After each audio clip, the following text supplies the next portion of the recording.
Accept and ignore, just kicking down all the doors. Guarantee you, boy, if I ask for it, it's gotta be real big. I gotta make it just for my kids and for their kids' kids. That's wealth years and years. Promise my brother soon as he out and finished his bid, we finna do it bigger than anybody ever did. The odds is real big, jobs that's real big. Satan trying a little, my God is real big. Stayed up on the grind on the cards is real big. I gotta do it big, the only way that I can live.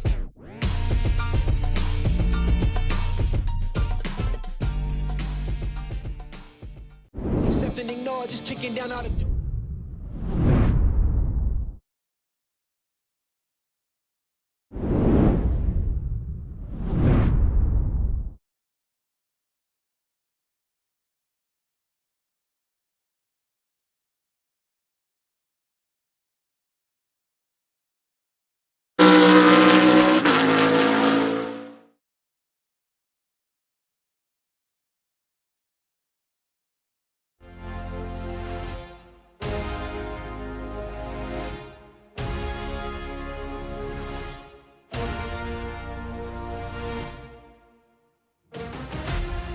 Hello everybody and welcome to the HyperX GT Sprint Series here from Oulton Park. It is round 3 of the fall season, 6th round championship we have before the end of 2021. 2 entertaining rounds so far at the Hungaroring and Barber Motorsports Park, but we head across the pond to Oulton Park now, where we've got a fantastic couple of races lined up. 2 one-hour affairs with GT3 cars, Pro-Am and Am categories, all to look forward to, and some great racing here once again. As always we see in IVRA competition. My name is Ewan O'Leary alongside Nolan Rempel for this race here today. We were here 2 weeks ago, and I have to say, Nolan, it's fast becoming my favourite event of the week because I really enjoyed the couple of races at Barber. They had everything really, a lot of drama were packed within them, and I can only expect more of the same here this week. And of course, you look over the Barber Motorsports Park, right, and how difficult passing was there. And if they were able to make passes left and right over the Barber Motorsports Park, we can expect them to make quite a few of them here at Oulton Park. Arguably, this is one of the more difficult and technical tracks we're going to be visiting all season long. And through the forest of Great Britain, it should be a very fun race up ahead of us in just a few moments' time. Absolutely. We have removed the first of the 2 chicanes on the back straight just to make that overtaking a little bit easier, but as you mentioned, I don't think we're going to have too much trouble in terms of the overtaking because this is the HyperX GT Sprint Series after all. And talking of the other tracks which are coming up over the next few weeks before we round off it all, before the end of 2021, here we've got the Streets of Belle Isle to head back to in a couple of weeks' time. Then we'll be heading back to the British Isles for Brands Hatch at the penultimate round, and to Canada for the Circuit Gilles Villeneuve to end off the fall season, and then we do it all again in the new year leading up to May, where we have a finale at Bathurst, which I'm martially looking forward to over in 2022 as well. So that's all to look forward to in the future, but in the here and now it is Oulton Park here today. We've also got championship standings which have really hotted up over the last few weeks. Maniti Racing, Pure Sims Esports and 5-Star Motorsport are all very, very close in the championship standings here now. It's setting itself up very, very well. Only 11 points separate your top 3 teams, and that means it is going to be all to play for here at Oulton Park. Of course, the big story today would, of course, be Maniti Racing. They, of course, won both races at the Hungaroring. That was not the case in the Barber Motorsports Park, coming away with less than 100 out of the 200 total points you're able to score in one race weekend over Barber Motorsports Park. So they have put themselves in a bit of a precarious position, just 7 points back to the Pure Sims Esports team, who has had a very strong out in that Barber a few weeks ago, and they're looking to potentially capitalize on that and maybe take a points lead away at Oulton Park. And 5-Star Motorsport, of course, having been just consistent in both of those races. They've not really been flashing themselves up towards the front at any point.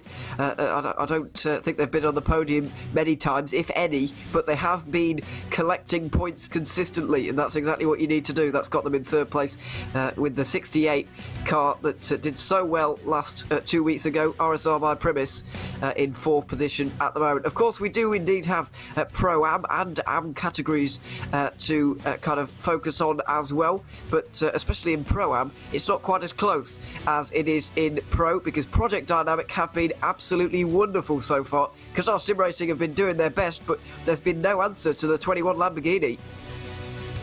both races, they have won both events that we have gone out so far, so that is now a total of 4 victories for them, back to back to back to back on the season, with a total of 400 points, the highest out of any team so far here in the HyperX GT Sprint Series. So Project Dynamo looks set to potentially run away with the points lead here. It's 97 points back to the Quasar Sim Racing number 26 Porsche 911 GT3, so it's going to be quite the ask for Quasar to try to close in that gap with over 100 points back to the third place driver of VC Sim Racing for the points leader.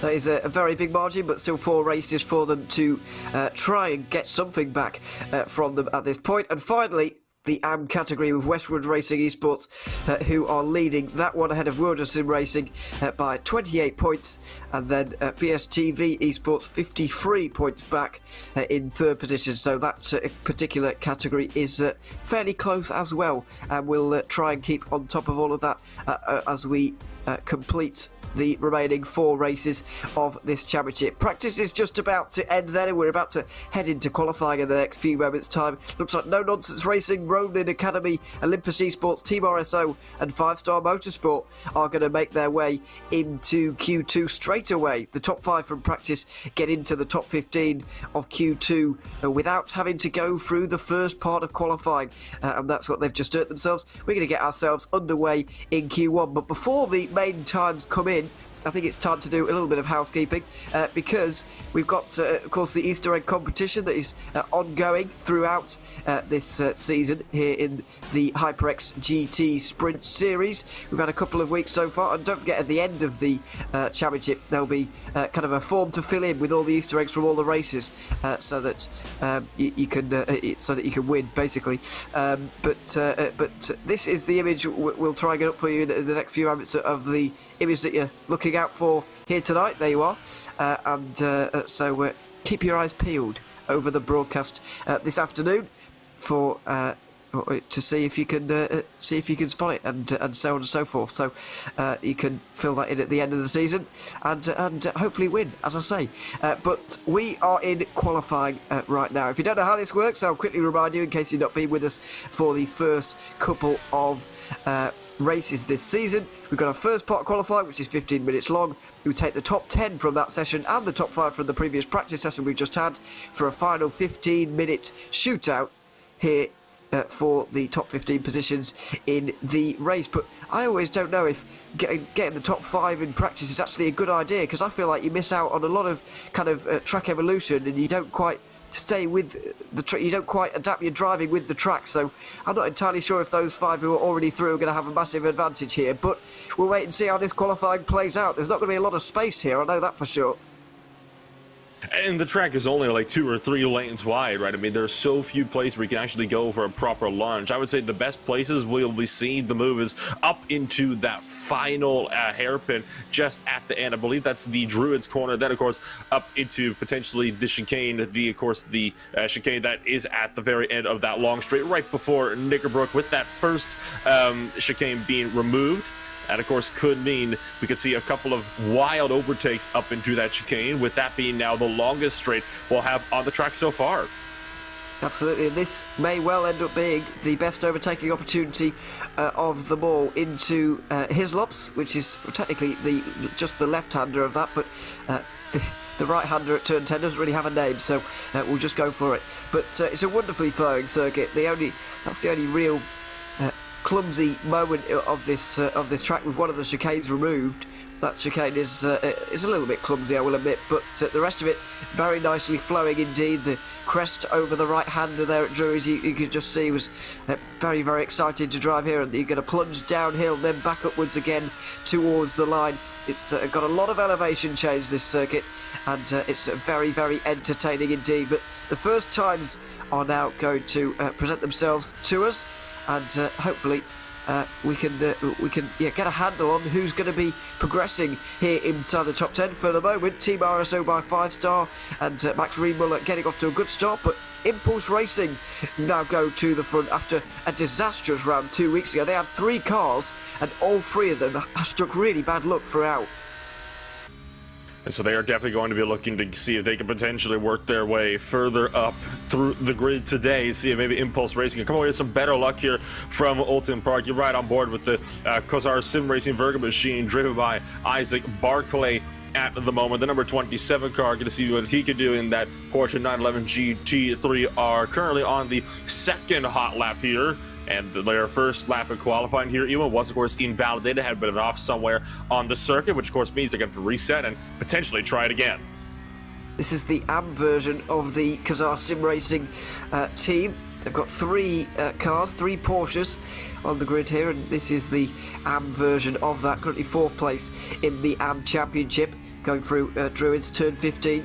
We'll be over the crest and under the bridge here in a few hours' time. It's very difficult to judge, though, since you're hitting the throttle there, trying to exit the corner, but you can't actually see the exit of the corner yet, so dipping a wheel onto the outside there is very, very easy to do. We're going to see a lot of that throughout the day. Hopefully, don't see them dipping a wheel onto the grass and spinning to the inside wall, which often does happen through there.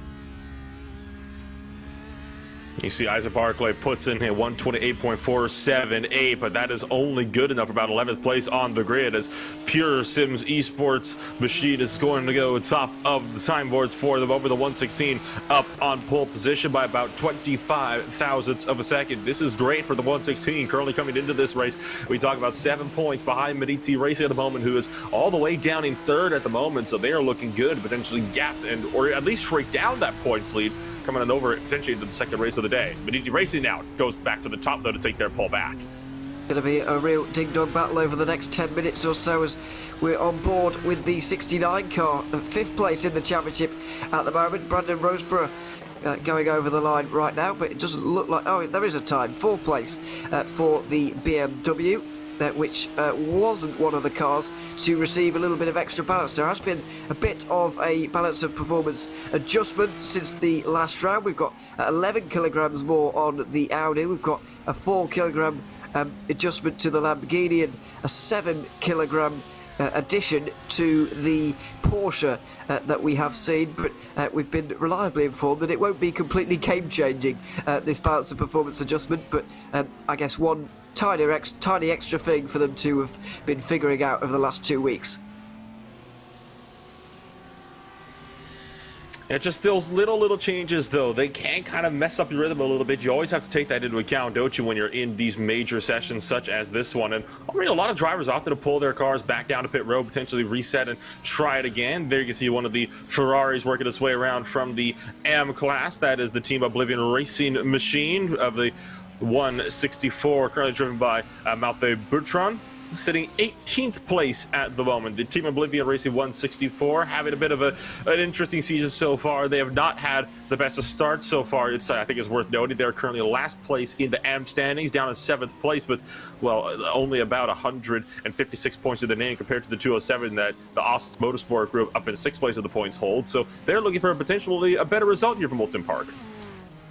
Yeah, they are indeed, but just pulling into the pit lane right now because you do have to drive back around again in case you've not been with us so far as we go aboard with one of the Lamborghinis, I believe. Looks like a Impulse kind of shade of colour, and it is indeed Henrik Augustin of the 63 Impulse Racing team, the highest place of that team. Oh dear, and there's a BMW in the way. He's not going to be very pleased about that at all because that was definitely blocking. It was one of the VC Sim Racing cars. I think they were recovering from a mistake of their own, but that is no excuse. You do have to watch your mirrors, and I'm afraid that Augustin has been blocked on that lap there quite clearly. He talked about the VC Sim Racing BMW trying to recover, and they were recovering from it. So they had dipped 2 wheels into the grass coming down the hill to turn 2, and they cleaned out the World of Sim Racing 151, who was just coming out of pit road, and that sent both those cars into the tire barriers. So that's what they were recovering from. That's why I saw all the damage on the rear end of Alexander Godfrey's BMW, as he had backed his BMW hard into the wall. So that's going to definitely hinder Augustin's run to the Impulse Racing Lamborghini. He'll be having to try to reset this one and try it again. Still has time, though, to make something work. He definitely does. Still 6 when the clock hits 20 minutes to go on the top left-hand side of your screen. That is when this part of qualifying will end. So we've got just under half of the session still remaining in this one. It's Medici Racing who are currently topping the standings ahead of Pure Sims Esports. RSR are creating a bit of an impulse racing sandwich from 3rd, 4th and 5th. Team RSO by 5-star are currently making it in 6th position for them. Simtech Motorsport 7th place in the number 7. Then we've got Talk Freak Racing, Rusty Spatulas in 9th, and VC Sim Racing, who are inside the top 10 at the moment. But we do have 10 cars who haven't set a lap time yet. 5 of those have already qualified for Q2, so they don't have to. But 5 of them either haven't been able to get a lap in or haven't even been out there to attempt to do it. But I would say this is a very difficult circuit. There's not much room for forgiveness here because it's grass lining the circuit everywhere. It's not like one of the modern FIA circuits where, you know, there's tarmac everywhere. There is grass and then a barrier, really, so you do have to get it right. And of course, there's very little runoff area, even with the grass. So you have very little stopping power, about a third of what you would have on the actual tarmac, and then you combine that with a very close tire barrier, and that's going to obviously result in a bit of a bad situation. Should you find yourself offline, you could easily go screaming into a barrier. So it's something you're going to have to watch out for as this session goes along, and even during the race session goes along. We've just already seen it earlier as well. When Impulse Racing got held up, there is not a lot of room to go side by side on a track like this. It is so easy to get checked up somewhere on the racetrack. It's going to be one where guys are going to have to be looking all around them at every point throughout this race. Yeah, absolutely. It's adding qualifying indeed, because there's a lot of cars out here and not that much room really for everybody to get along. So they do have to be very careful. Everybody does, and that we've seen most of all so far. People have been keeping things fairly alright, but just you can see the Medici Racing car weaving around to try and get some heating to the tyres. Andreas Thiel, who's currently set the best lap time of everybody, just weaving around to make sure he's got the heat in the tyres and ready to go for this next lap. He's done a 27.1 so far. He's only half a tenth in front of Pure Sims, and less than a tenth separating the top 4 at the moment. It is very, very close indeed. 5-star Motorsport, the other championship top 3 have already qualified, so we do have all the main players on form here this afternoon, which is very good news for the neutrals and the spectators among us, who I'm sure are going to enjoy the racing here this afternoon. Into the banked hairpin we see at the bottom of the circuit, Shallow's corner, excuse me, and then completely bypassing the Britain chicane. You can see on the left hand side, you can see the tyre barriers and so on. We're not using that here today. We're going straight down to Hislop's, the final or the only chicane of the two. Down, oh, too late on the brakes there, just a little bit, but he can gather it up quite nicely here, can Teal. He's backed out of it by the looks of things, just short shifts and decides that this is not going to be the lap. But by the looks of things, he's got nearly 8 tenths on the guy in 11th place, so he should be able to make it in pretty comprehensively, make it into the second part of qualifying. I couldn't agree with you more on that one. I mean, Andreas Thiel has done a great job to put that Audi up on top, despite all the traffic that they've been encountering so far throughout this session. So down through the Lodge Corner, up through Deer Leap. Will he attempt to go for another qualifying lap, or is he going to pull this one into pit road? He'll abandon the lap altogether and pull that one down into pit road. And why not? You have to make, of course, mandatory pit stops in both races. May as well use qualifying when you have a botched lap to potentially get some pit road practice. Yes, not something that people do practice very often, but you can gain quite a lot of time from doing it, especially in a race like this where you only do it once and people haven't got really time to learn over the course of the evening, because of course it won't be the same driver coming into the pit lane both times necessarily, so you do have to be careful of that. Victor by RSR, the number 171, just knocking on the door of a top 10 at the moment, just on the outside of the VC Sim Racing car and the Richie Spatulas car. Both of those are Pro-Am entries, and they're inside the top 10 at the moment, with the VC car just improving ever so slightly there into 9th place. You'll see about the 171 though, missing the apex at Knickerbrook a little bit there. Looks like they're backing out ever so slightly. The BMW, I wouldn't have said would suit this circuit that much, but maybe it does, because we got one in 2nd place and 3rd and 5th, so they're doing quite well at the moment, but not what I consider to be particularly agile, especially not even just looking at it. It doesn't look agile, does it? But especially compared to a Ferrari or an Audi. But it seems to be going pretty well around Oulton Park at the moment, and they're going to go for another lap here. We're really getting down towards the end of it now, and Simtech Motorsport, in the pit lane at the moment, 8th place. They'll be biting their fingernails, I'd imagine, because they're not in a safe place by any means. And you still see the VC Sim Racing Vert machine of the 724 is still trying to come out there and get a little bit more time as they have it off on their lap. Rusty Spatula is down in 10th place, is also presently down in pit road. They're also going to be hoping that nobody can top their timing boards, but it's a bad situation for the 313 Rusty Spatula to be kind of stuck in, because the Olympus Esports crew in their Ferrari 48 is out on track, and there is only about half a tenth of a second, or even less than that, probably about a quarter of a tenth separating Olympus Esports and Rusty Spatulas at that cutoff line even. So if Olympus Esports can put together just half a tenth better on their best lap, that'll be enough to put them in. Yeah, the fine margins at the moment, but Vector by RSR are knocking on that same door as well, but they've got an AM Porsche in front, so might be halted ever so slightly. It's the 19th placed car, a full, well, that's actually not, that's an old timing list, might not be anymore. They got out of the way though, thankfully, so Vector by RSR are going to have a clear run at this. Doesn't look like Olympus Esports are going to be able to make it in the 64.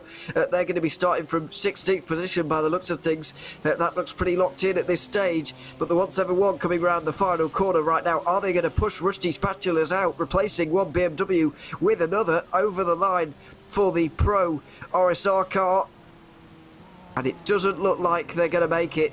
12th position for them. They'll be disappointed with that, but to see 2 Pro-Am cars inside the top 10, very, very impressive for both of those teams. And incredibly impressive as well, and you can see there is Antti Salominen in the Torque Freak Racing machine. You saw him having to really work that wheel through the Hislop chicane, getting all sorts of out of shape in the number 81 Porsche 911, but doing a good job of keeping that thing on the track, and he currently has his car sitting in 7th place, which should be good enough here as we are now crossing that checkered flag. Owen drivers can, of course, finish their laps before they are booted out, and another mess up through the final corner of Lodge is not going to help him at all, and sure enough, going to bail that one down to the pit road. We had a fantastic view of what it's like to drive the circuit from the driver's point of view there. That was very interesting indeed, but they make their way into the pit lane now, and that will be it for them. And that's going to be it for the first part of qualifying here. So 4 minutes to go. We'll be kicking off the second part, but that is, we've confirmed our 10 teams to have made it into the second part of qualifying. Maniti Racing, Pure Sims Esports, RSR by G Performance, Impulse Racing, Team RSO by 5-Star, who have made it in as well. RSR by G Performance, the number 69 car, the second car of those two. Torque Freak Racing in 7th, Simtech Motorsport, PEC Sim Racing, and Rusty Spatulas all make it inside the top 10. So very good drives from all of those guys, and they're going to have to do it all again over the next 15 minutes to decide who's going to be on pole for the first race. But I want to talk about the championship leaders and the current pole sitters, I guess provisional pole sitters. Maniti Racing, I guess you could say, with a 27-1 right now. They won both races at Hungaroring, convincingly so, almost so that I was thinking we're not really going to have much of a championship here this season, because their streets ahead of the rest, so there's not going to be much of a championship fight between them and the rest. However, Barber Motorsports Park, they scored less than half of the points that they did at the Hungaroring. Now, I would maybe going to put it down to being an Audi thing, because we didn't see many Audis up there. However, we did see Team RSO in the 197 scoring a very healthy amount of points. So what would you put that disappointing day down? You'd have to say it is a disappointing day. 2 top 10s is fine, but it was a disappointing day for Maniti. But what would you put it down to? It's a bit of an interesting situation, isn't it? I mean, from the looks of things, you know, the Audis just were not there at Barber. I mean, you take a look, you know, in both races, the top 5s were full of BMW M4 GT3s, and throughout both races combined, only 3 total Porsches were up into the top 5, and the rest of it was full of the BMWs. They were just so much better throughout the entirety of the day, and in fact, in race 1, Maniti Racing was the highest of the Audis to finish up, save for one Audi up in second place for the Team RSO, and you have to wonder potentially some of the complications that they had earlier on. I know that Team RSO did best them overall at Barber. Maybe it just wasn't their track.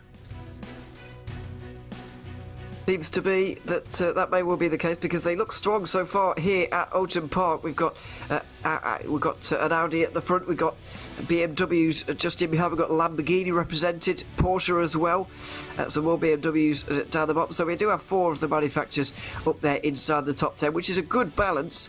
But I would argue this is one of the most, well, with the exception of Belle Isle, where I really do think qualifying is going to be very important indeed. But here, I would say, maybe this is the second most difficult track to overtake at we'll have on the whole calendar, so there's a lot of pressure for me on this next quarter of an hour. There's a lot of pressure on the drivers. I couldn't agree with you more. I mean, you look around at how some of the schedules could play out throughout the fall season. I would argue the only track that we could find being more difficult to overtake at would actually be the next round at the Detroit Belle Isle, but that is just because it is a street circuit. And even there, I would argue Oulton Park is still the more difficult of a track because Detroit, for the most part, is wider and has a few longer straights as well. But you look at the run from turn 6 down to 7 down Strand Drive, and of course Central Avenue from turns 2 down to 3. I feel like Oulton Park is definitely going to be a much more clinical racetrack than Detroit will be. Detroit will be more a race about survival, being a street circuit. Yeah, it certainly will be. I'm very much looking forward to it. I've got to be honest. I'm very excited. I'm very, very excited to see the Belle Isle street circuit play out. And there's a lot of circuits that are on this calendar that are very, very that you wouldn't associate with GT3 racing really. And Belle Isle is certainly one of them. And it's always good to go to these strange circuits. And indeed, Long Beach that we got in 2022 should be a good race there as well. Time is ticking down though. The green light is about to be shown at the end of pit lane, and we're about to get the second and final part of qualifying underway here at Oulton Park. We're going to be led off by one of the Porsches, followed by an RSO Audi, and the rest of them follow on from behind there. 15 cars, 15 minutes to decide who is going to be taking the green flag first for race 1 here at Oulton Park. The 2 RSR cars, the confidence showing, the 2 BMWs going out last, trying to find that little bit of track space, which is going to be about twice as easy to find with about half of the cars that we've had in the previous 15 minutes. A little bit more free track space for everybody to play with, thankfully. And if you're one of these guys in the middle of the field, I'm looking particularly at the 5-star motorsport machine of Adam Jackson, it's not the best situation for you, is it? Because you have a lot of dirty air from guys like the Project Dynamic machines and the Team RSO machines just up the road from you. So you're going to have to really kind of take that into account with your laps here. And sometimes isn't a bad thing to kind of just lay back and allow these guys to go through and get some clean air yourself. There are really 2 places you want to be when you're coming out on Q2 like this, right? You want to either be up in the front leading this thing in clean air, or you want to be way in the back with so much space that you're not going to have to worry about the dirty air up in front of you. Yeah, absolutely. And it's, I would say, a little bit more difficult to get out first. You need to be looking where your pit box is, etc. Look at this now. Oh, goodness. The RSO car was battling to try and get some tyre temperature there, and the Project Dynamic car wasn't really expecting that, and nearly went off the road. There's going to be some aborted laps coming up here in a few moments' time because there was a big mix-up going towards the final corner there. The Project Dynamic car, one of the first Pro-Am cars to get through, having done top 5 in qualifying. But this is a driver-eye view of Oulton Park with Cedric Nimulsek. What a fantastic camera angle this is. Just shows the wheel work that these guys have to go through and how difficult this circuit really is. And you're going to see the very fast left-hand sweeper coming up here, diving through Isla Bend and up to Shell's Oil Corner. How about stepping the back end down around through turn 3? Just clip the dirt on the inside through the curb, and that unsettles the Audi. And tell you what, cat-like reflexes keep that car pointed in the right direction, up and over the hill. It's a very blind hill, isn't it? If you ever find a car that's sideways up and over the crest of this hill, you're going to have almost no time to avoid them. It's...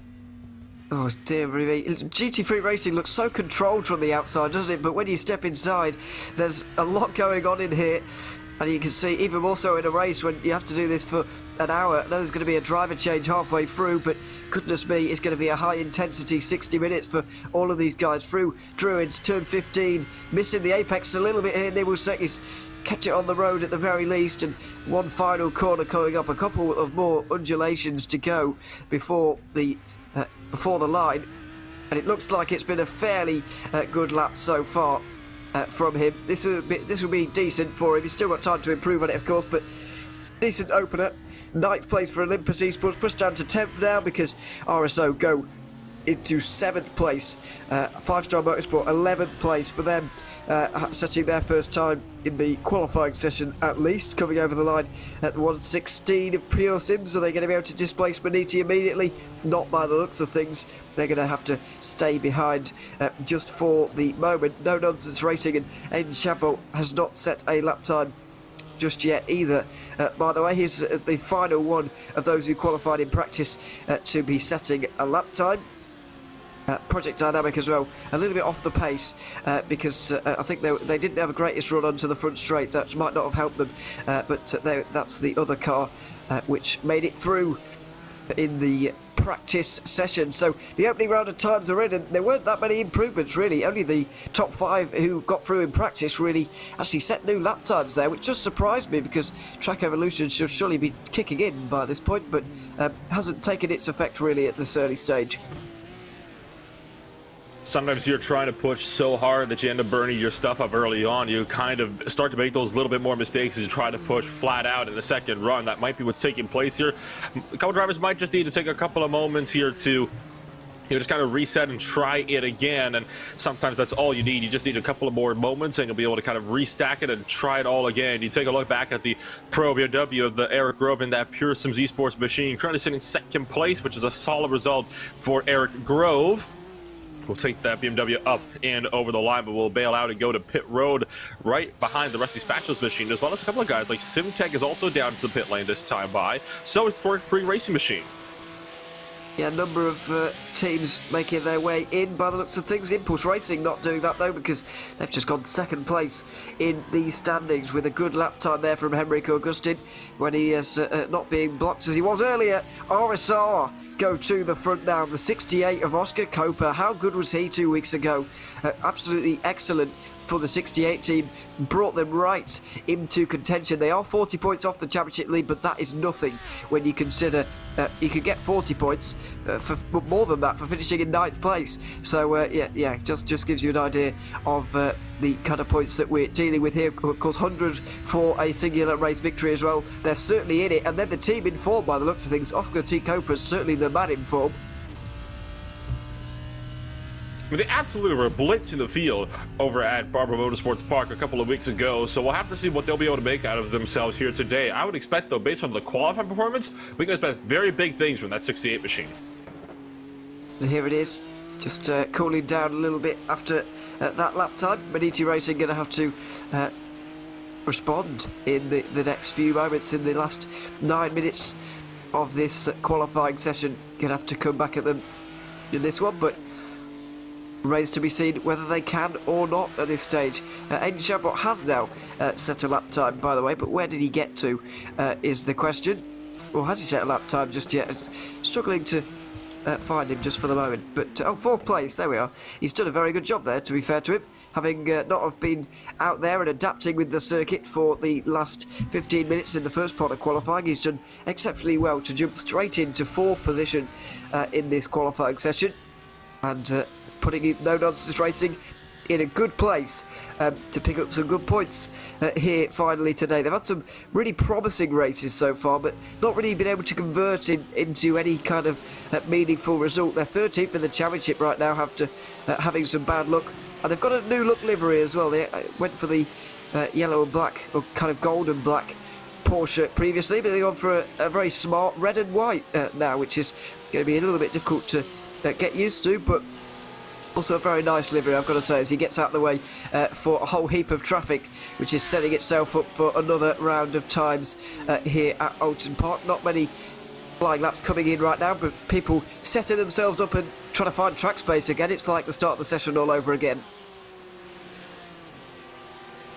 And this is where part of the problem comes in. Now that the whole field is kind of diced up around the track, it's so much harder to try to find some clean air in front of you now.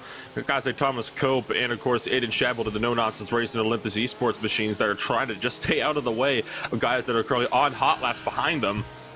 But it is a bit more difficult, right, when you're kind of in this bit of a situation here in the middle of traffic while you're on an out lap, and you're just trying to keep everybody else, you know, either behind you or just out of the way, because well, they're already on qualifying laps. It doesn't look good if you're the one that impedes them. No, absolutely not, and you could find yourself out with a penalty as well, so do have to be careful of that. We do have 8 cars separated by a quarter of a second though, which is fantastic news for us. It's such a difficult and technical circuit. It's a very, very close field here in the HyperX GT Sprint Series, which is going to be providing very good racing for us here tonight, or this afternoon, as the 5-star motorsport car gets into 9th place. We've seen Maniti Racing, we've seen the 68 car, the 116, all up there inside the top 5, but 5-star motorsport, despite the fact they are 3rd place in the championship, not quite up there with them. However, this is what they do. They're very consistent rather than blistering in terms of their pace. Sometimes, though, consistency is what you need, right? Because it's one thing to be fast at one venue and not at another, right? I mean, you need to be able to be consistent across the runs as well. And that is why Maniti Racing finds itself in such a perilous position in their championship standings. They were so quick at the Hungaroring, but that quick consistency was not able to carry over to the Barber Motorsports Park, which is why they finished so poorly, scoring less than half the points that they had in the first round. So they're definitely hoping to get a bit of a better run here, and that is why we're also seeing guys like 5-star motorsports, up so far. They haven't finished higher than 2nd place so far, but it's been consistently 6th through 3rd, which sees them now 3rd place, with them scoring 143 and 140 points in the first 2 rounds respectively. Yeah, so I wouldn't expect to see them inside the top 5 too much throughout this qualifying session, but maybe as the race unfolds, they will be up there and picking up some good points, as they so often do. This is Team RSO by 5-star. By the way, it's No Nonsense Racing go to the front by 8 thousandths of a second. RSR have been displaced with 5 minutes to go, and Aiden Chabot is on a mission here today. Often the teams who go through in practice don't get in contention for pole, but that is different here today. Here's Henrik Augustin going a little bit wide through Druids, tries to hang on to it, but hard into the barriers. That's Pure Sims in the background as well. I don't think we're held up too much. Not that Augustin can do too much about it anyway. But here's the man of the moment, the number 20 of Aiden Chabot, trying to, well, not only trying to get pole position, but currently he's in it provisionally. He is on pole position by 8 thousandths of a second, in front of 6 thousandths of a second. Excuse me, I can't even read. At 6 thousandths, even closer than I thought. The 68 in 2nd position at the moment. Maniti Racing not been able to improve in Q2 so far. They're in 3rd. The round winners from the Hungaroring, then Impulse Racing, and then Pure Sims. Got Porsche, BMW, Audi, Lamborghini. Your top 4 at the moment. Just under 4 minutes left in this qualifying session, and plenty of time for all of these guys to set a new lap time, because there's it's quite a long lap. Sorry, it's quite a short lap. Excuse me. So you can get quite a few in, and that's exactly what Chabot is going to do here once again, trying to consolidate this lead. Only 6 thousandths of a second. He's not going to be sitting back and relaxing on that kind of lead. He is going to go for this and try and go even better. With 3.5 minutes to go, he needs to go a little bit better probably if he wants to take pole. And of course, you have to look as well back to that 2nd place driver at the moment, the RSRG Performance car. As you mentioned, just 6 thou separated them. They are going to be pushing for absolutely everything here to try to get that time back, especially with such a strong out in that Barber. They don't want to be showing up so easily. Digging to the right hand side over the crest is Chabot, and then goes to the left for the chicane here at Hislops, and then Knickerbrook before heading up the hill towards turn 15, which is very tricky indeed. But this is looking absolutely lovely from Aiden Chabot at the moment. You see, just hanging out the window, just placing the car like a surgeon at the moment. He's driving really, really well. Had to have 2 goes at it through 15 and a tiny bit wide, but nothing too much wrong with that. This looks like it might well be even quicker once again to put it further out of reach of the rest of the field with just over 2 minutes to go. Aiden Chabot for No Nonsense Racing, a wonderful lap, but what's it going to produce for him? Is there going to be any more time in this one? There is, ever so slightly. He does improve to 1/4 of a tenth of a second. That is not a big margin, but you get the feeling he's done all he can do there.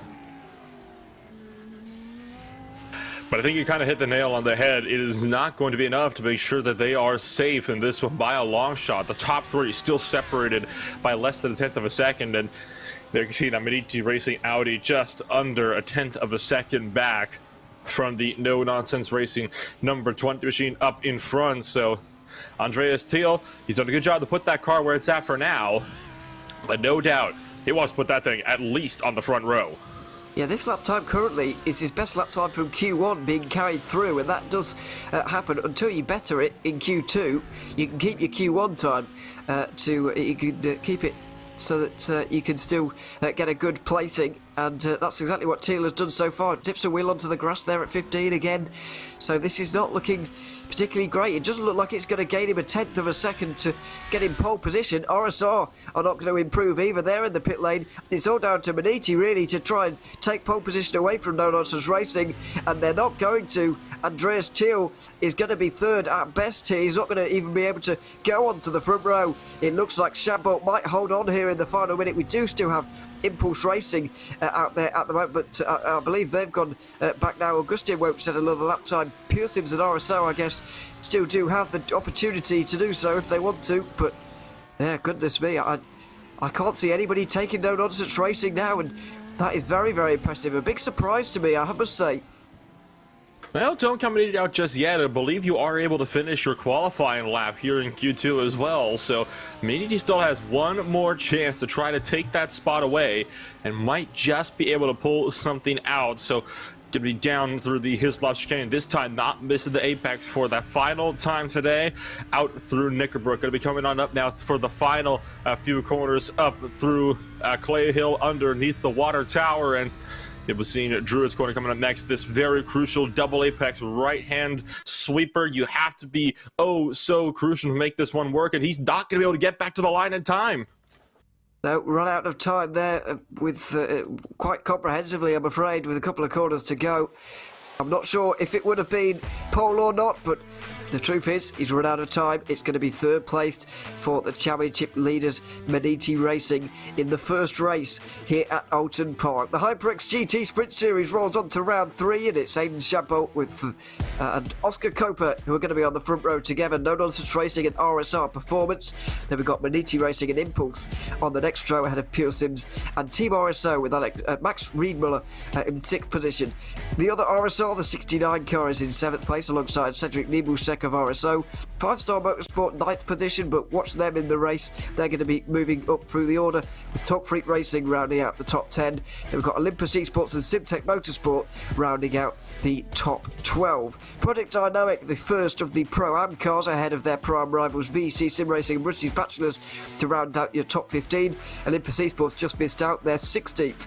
Vector by RSR also were pretty close, but 17th position for them, I'm afraid, with the first of the AM cars. Westwood Racing Esports, second place in the championship, first place in the championship, asserting their dominance by the looks of things. BSTV Esports alongside Kazar Sim Racing round out the top 20. Head of Morpheus by Awesome Motorsport. Mag Performance Junior team is one of the Ferraris, 22nd. Another Impulse Racing car, 23rd, ahead of Neobe by Awesome Motorsport on row 12 of the grid. In 25th position, scrolling all the way down, we've got Full Send Racing in the 96th, then Cube Racing alongside them. Isaac Barkley driving the Kazar Sim Racing cars alongside Marco Silva of V-Racers. Team Oblivion Racing and VEC Sim Racing round out your top 30. And the final 4 cars, many of which didn't actually set a lap time in qualifying. Both of the World of Sim Racing cars are back here alongside Ronin Academy, and another one of the Impulse Racing cars, Marco Jaeger, driving that car from 33rd. Not a long formation lap here, not a lot of time for these guys to gather themselves, but it's going to be a high intensity first lap here at Oulton Park. It's a flowing turn 1. It's not going to be a mass pile-up, but there could be incidents, cars going everywhere if things go wrong. Let's hope things stay clean on this very, very narrow circuit where there is not much room for error whatsoever. Aiden Champeau and No Nonsense Racing were not taking any prisoners in qualifying, taking pole position here, and now he's going to be in control of the field in the Porsche alongside with the BMW, Audi and Lamborghini all tucked in behind. It's a long hold, but the green flag is going to be in the air here at Oulton Park. We're racing for 1 hour, and it's a terrible start for Impulse Racing, dropping down to 4th position already. They single file their way out through the front of the field. They don't get through cleanly. Top Freak Racing have gone around already. There's multiple spinners Thankfully, they've gone to the outside line, so it shouldn't cause too much of a problem, but Torque Freak Racing, it's a disaster already. One of the Impulse cars off with an RSO car as well. We said there's not much room for error here. Henrik Augustin has fallen foul of that as well. There's the number 63 car for the Impulse Lamborghini that went off and into the grass. That's a terrible start for them, continuing over on the poor performance so far, the bad luck that they had throughout Barber Motorsports Park. It's going to continue here today at Oulton Park, but out through Oil Shell's corner, and they are going to be clean and green. Look further in behind the Olympus Esports machine under fire from RSR by G Performance. They're still going to tuck it in the line, though, down into the Hislop chicane. Just no room to make up any proper overtakes down into the chicane. Not enough runs. Unless he really wanted to send one up the inside, but that is just too risky of a move on just the opening lap of a 1 hour race. We've got a long way to go in this race, and you do have to be patient, but goodness me, we've seen some drama off the start already. This is how it all unfolded. Side by side. That's a weird spin, that is there. And unfortunately, Simtech Motorsport got caught up on the outside line there in the Audi. 5-Star Motorsport in the number 5 car. They've made up positions in the opening portion of this race. They're 8th place now and already looking to move forward ahead of the 69 car for 7th position. This is exactly what they do every single week. They just don't qualify that well, but they race so well, and they're consistent, and that has allowed them to get 3rd place in the championship for the moment. This is how it all happened with Henrik Augustin, who was, did he come across on the RSO car there, or was the Audi sticking its nose in where it wasn't deserved? It's certainly adding to the bad luck of Impulse Racing over recent weeks. I have a feeling that was a situation where you have to kind of be aware of your surroundings, and you have to know that people are going to be making those types of moves on the opening lap. I think Impulse probably could have left a little bit more space. We have more troubles up at the Lodge hairpin. Oh, is that another Impulse Lamborghini? This time turning one of the BMWs in the middle. Is that one of the Vector by RSR machines that got collected up in the middle of the grouping there? But Impulse's bad luck seems to continue, and tell you what, that's not good news at all for their grouping. Their battle on further down into the chicane. You can see another look at this one that just developed further onto the front straightaway. Oh, wow! Huge wreck up in the pit. One upside down even. We've got one upside down. Goodness me, that is a big accident. That's seemed to happen a long way. That might have been Simtech, because they're in the pit lane now. And yeah, that might have been them. But good lord, that was a big accident for whoever that was. And there was a number of Impulse Racing cars around. But wow, what a crazy opening to this race that we have seen. Lots of incidents happening, unfortunately. Let's have a quick look at another replay here. This is Antti Salminen of Torque Freak Racing. Go for another spin. Oh no, it's a terrible start for Torque Freak. They had a good qualifying, they got inside Q2, and I'm afraid they got inside the top 10 in qualifying, but I'm afraid it's been a disastrous start. 2 spins in 2 laps for them. Phil did a great job on that second spin, though, to manage to avoid them. Only the one other car got collected. That was just by going off track to avoid them. So good news on that front. You can see the battle still developing further up in the top 10. This is the RSR with G Performance team driven by Brandon Roseborough, trying to fend off Adam Jackson in the 5-Star Motorsport HyperX Porsche. And this is the battle currently for 7th place out there on the racetrack. And Jackson Isaacson started to close with the draft. And how about that? Roseborough lifted off to let Isaacson through. The number 5 into 7th position now, continuing their march up the field, which they so often do. There's the Olympus Esports car that the Torque Freak Racing car got into the side of, by the way, into Turn 1. So, yeah, that was a little bit of an interesting moment. That's how they spun around. We've seen many of those so far, but thankfully, only one car out of the race by the looks of things. I think Simtech Motorsport are going to be out after flipping onto their roof.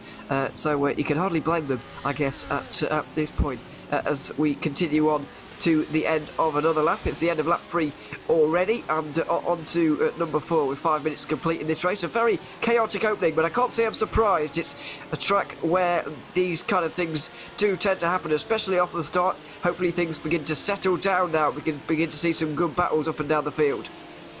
And I mean, even in club cars, you can see this sort of carnage taking place, but it is such a tight racetrack. It can be a difficult one to make overtakes on really any car, let alone, these high-powered GT3 machines that we're seeing being thrown around this little circuit.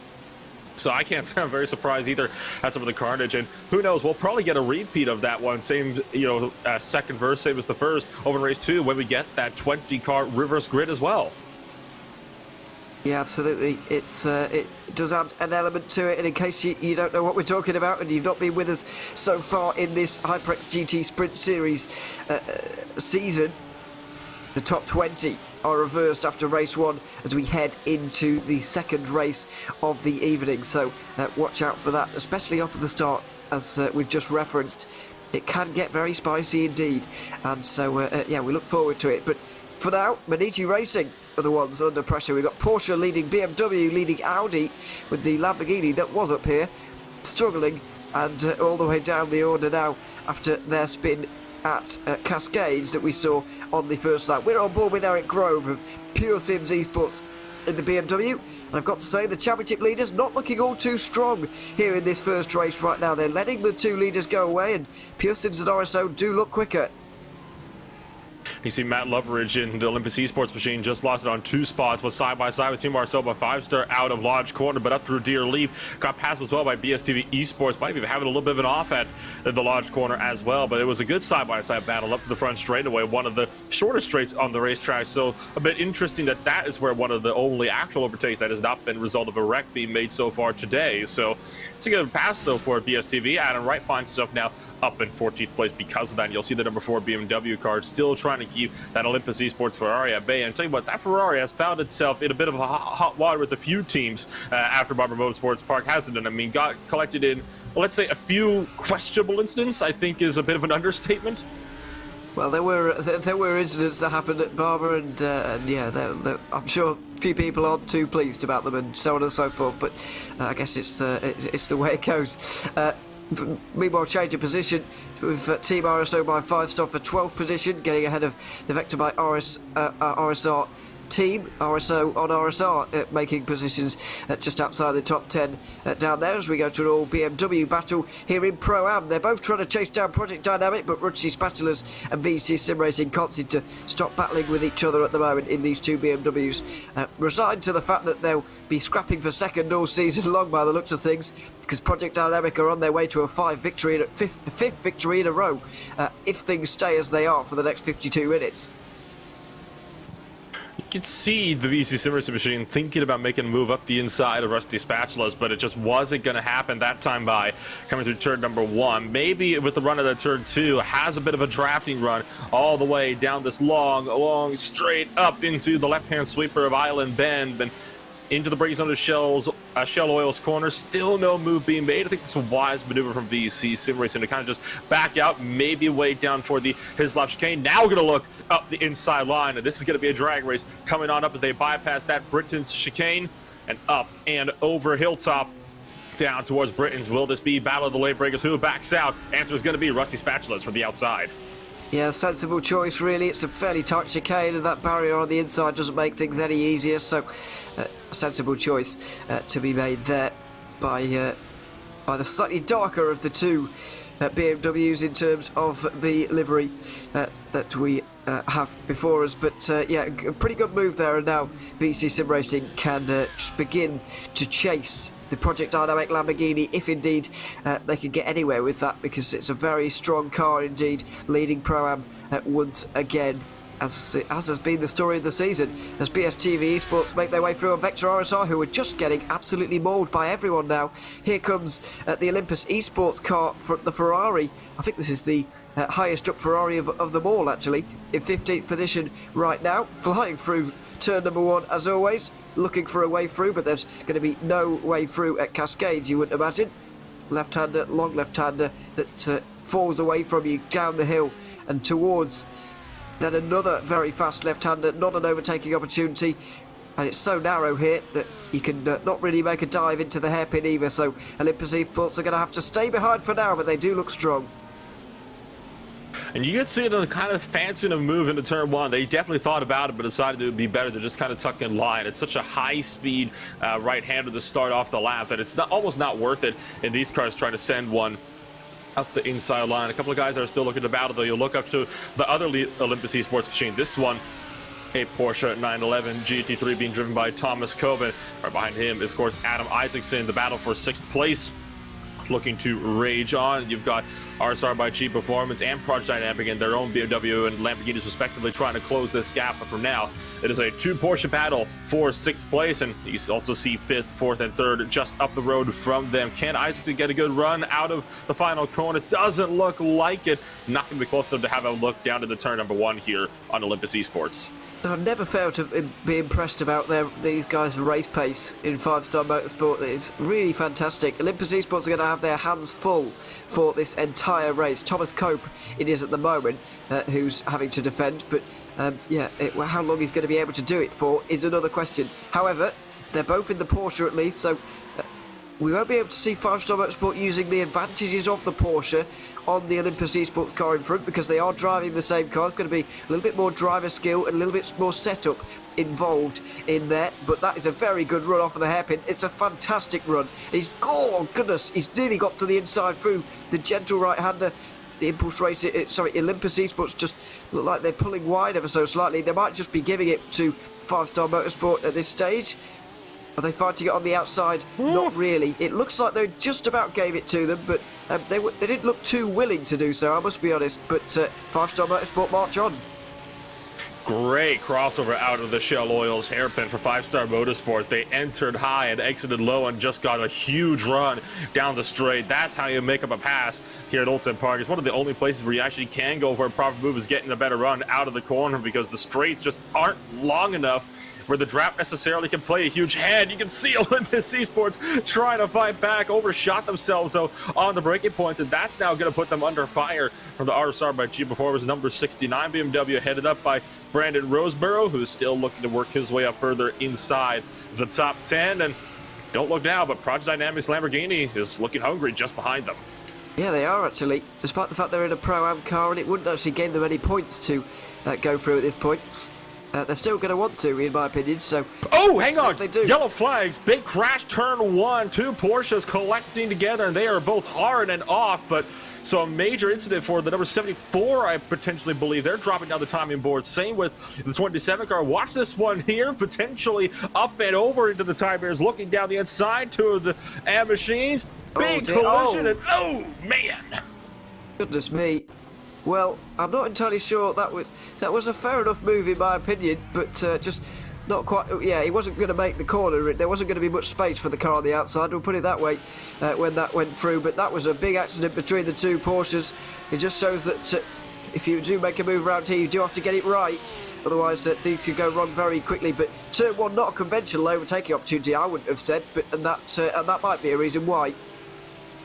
He just tried to go for the over-under, but it didn't quite work. Just completely misjudged how much room he actually had to make it work, so just hooked him into the wall. That's going to send both those cars effectively now out of this race early on. Unfortunate for them, but that allows us to now look back up to this battle here for 4th place. Eric Grove looking down the inside of Beniti, racing up into turn number 1. We just saw what a pass over here did to 2 of the Porsches, but this time it's going to be a clean overtake. And look out for RSO, trying to find a way on the inside in the Audi, looking left, looking right, getting chopped off at every opportunity as Beniti struggles to hang on.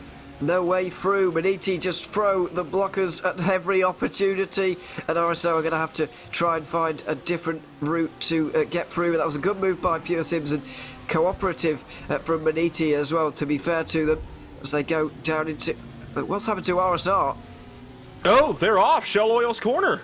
They are. I saw some smoke around the 68 car. Won one of the races last time out at Barber, got off at the hairpin. Looks like they're pretty damaged as well on the left-hand side there. The front left looks quite damaged. They're completely on their own. Let's see what happened to them. Just run a little bit wide. Oscar Coper, he was absolutely wonderful, formidable 2 weeks ago. That is a hard impact with the barriers at the hairpin. That car is certainly going to be damaged. And when you get onto the grass there's just no way you're stopping in time for the Shell Oil's hairpin. So unfortunate. So he'll be finding himself now struggling to hang on to top 10 positions. RSO looking for the inside of Beniti, gonna throw the sand. Beniti covers him off. Last possible second, still trying to charge down Eric Grover, the Pure Sims Esports 116, just up the road from them. And this is all now a battle for the final. A couple of podium positions actually as a result of all of that. So you see RSO of Cedric Nebelsek, trying to look up the inside of turn 1. Still no dice as the RSR GT Performance Machine comes down to pit road, looks up the inside of 2. That's a great overtake for Nebelsek on Maniti Racing. That puts him up into 3rd, and there you can see a replay of the Ronin Academy Lamborghini having a bit of it off at the Hislop chicane. Yeah, just a small one there. It shows what happens when you go side by side at the chicane, really. But that is very damaging now for the 68 car to have to repair that damage. Pitting 10 minutes too early. The pit window's between 35 and 25 minutes to go in this race. And you've got to make, well, there's a mandatory pit stop between then. You've got to make a pit stop and a driver change in that particular section. Otherwise you'll be disqualified. Yes, you do have to be careful of that. But this is 10 minutes too early for the 68 team, who are going to take a big hit in the championship here. Maniti Racing don't look like they're going forward at all, really, having RSO just in front of them at the moment. 73 points though for 4th place. That's still a lot for Maniti to be gaining if there's going to be a 0 next to the 68 car's name by the end of this race. And here you can see the other RSR Jeep Performance Machine, Brandon Roseborough, still trying to run down Thomas Cope, the Olympus Esports Porsche, as meanwhile just up the road for them you can see the 5-star Motorsport driven by Adam Isaacs to start to stretch his legs. Way off goes Thomas Cope, and Roseborough almost follows. There is a little bit of, I guess, artificial turf you can use on the outside line where you still have quite a bit of grip that you could use to try to maximize onto speed. You won't be penalized for it. You see more of it that they're dipping the wheels onto out of turn number 2, but you always want to be careful, right? Because that artificial turf runs out very, very quickly, and you're going to find yourself with all of a sudden no grip and no way to control your car. Yes, absolutely. It's one of those circuits. It's a fascinating watch at the moment. Olympus Esports trying to go on the defensive right now. 5-star Motorsport not really getting away, but not really under pressure either. As these two groups as a whole, the two trios that you could just see briefly in your shot there, the battle for 2nd and the battle for battle for 5th here, starting to get a little bit closer by the looks of things, and all coming into one camera shot. So yeah, it's getting interesting at the front of the field. But No Nonsense Racing right out front in the number 20 Porsche, leading this race by quite a long way at this stage. 4 seconds very nearly to Pure Sims Esports, who are in 2nd place, not only in this race but also in the championship, to Maniti Racing. But they would be able to overhaul them if things were to stay as they are right now. Cube Racing getting through at the moment on one of the Impulse cars, side by side, very nearly through 15 would be a bad idea. But what about the final corner? This is a much better one.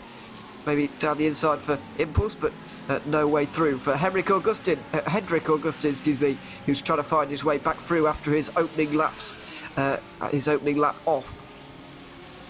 And really just showing how difficult it is to overtake here. I mean, he started up in 4th place. We know how much speed Augustin has underneath him, but it's just not been able to get past some of these other Lamborghinis and Porsches up in front of him here. You can see maybe the inside of 2 thinking about it. Cube Racing thought about giving him room, but just wasn't deep enough on the brakes to have that proper look down the inside line. So Augustin is going to continue to have to just sit in behind and be nice and patient here with Jean Charles just up the road from him. And maybe up into the Hislop chicane this time by, if he could get a proper run here out of Shell Oil's corner. It's not a bad run, but it might not be quite good enough. You do need an excellent one, really. It's not a huge overtaking opportunity here that you see. It's not a very wide piece of road, but he's going to go for it late on the brakes. Very brave indeed. Bit of cooperation from the driver you're passing. And it's back into the top 20 for the recovering Impulse Racing car, the 63 team that only scored 19 points back at Barn Motorsports Park in what was a disastrous day for the team. Hopefully it can be a little bit better here today as we go back on board with RSR in the 69 car. Their teammates, by the way, Oscar Coper still in the pit lane and probably kicking himself by the standards that he holds himself to and how good he actually is. He's going to be kicking himself. And you can now see two of the, one of the other Porsches as we ride on board with the RSR BMW driven by Brandon Roseborough, still trying to close the gap to Thomas Cope. But we saw this before, at the Barber Motorsports Park. That Porsche is just so much better throughout the corners. That BMW has got advantage on the straights. But the problem is there's not enough strength for him to be able to properly have a look at the inside of the Porsche. How about this battle further down the order with the Olympus Esports, number 13 Ferrari trying to get up the inside of Adam right in the BSTV Esports machine. A bit of a beamer sandwich here at the moment with Ted Lowendig for Vector by RSR just behind him. Yeah, absolutely. It's another three-car train that's become quite fashionable over the last few moments into the Hislop chicane again, navigating the tyre barriers. And no way through for the moment. The 171 has been falling backwards, I've got to say, over this race. I know they started 17th and they're now 14th, but they do keep getting overtaken over the course of the race. So, yeah, it's an interesting one, certainly. It's all very close at the front as VC Sim Racing are overtaken by RSO by 5-star. For 9th position, by the looks of things, that was probably into the final corner, by the looks of things. But that looks like it was a fairly easy enough move because VC haven't really come back at the RSO car at all there, and they're now 5 seconds behind the Project Dynamic car, which is leading Pro-Am, and they're a couple of seconds in front of Rusty Spatulas, who are leading who are third place in that category. Just want to try and look down towards the AM category to see if anybody can get anywhere near Westwood Racing Esports here in this one, because I believe they are still leading here in that 50... oh no, Oblivion Racing. Now then, the 164 car, Oblivion Racing, and Marcel Boutron is leading that one ahead of Benjamin Oppenkowski in the AM category. They're in the same train. It's headed by Oblivion Racing in 18th position, and it goes all the way down to 23rd. There's a 6-car train going on, headed by this Ferrari right here, and the AM battle for the lead is involved within it. So this is quite a busy part of the track as well. It certainly is, and this is going to be one thing to look out for throughout the remainder of this race, right? To see how this AM battle could potentially play on out. So you got the Team Oblivion Racing machine still trying to keep the pro machine of Impulse Racing at bay. Impulse trying to find some way through. Is he actually going to look at the inside of the Druid's corner to try to have a move? I thought not. That would be too risky for him, but you can take a look further up the field to two of the other pro cars looking to potentially do battle out through turn number 1. This is at the moment the battle for second place that has swapped hands. Devilsec getting up and past the Pure Sims Esports BMW up into turn 1. Very good move by the RSO car, and it is side by side. This is for the lead now in the AM category. The Audi and the Ferrari battling together. Augustin has made his way through these guys, so it is purely Oblivion Racing versus Westwood Racing Esports. Oblivion Racing are last in the championship in the AM category. For some reason, they have not had a very good season whatsoever, but it could all turn around with a race victory. However, I've got to be honest, Westwood Racing Esports applying a lot of pressure right now. I don't know if they're going to be able to hold on to this for the next 35 minutes or so, and indeed after the pit stops, which are coming up very soon, and maybe one more lap after this one, and everybody will be eligible to come down pit lane. It's going to get very, very busy in there. Overall, the Audi just seems to be a heck of a lot faster than a Ferrari so far consistently throughout this season. That Ferrari just does not have the pace that some of these other GT3 machines have.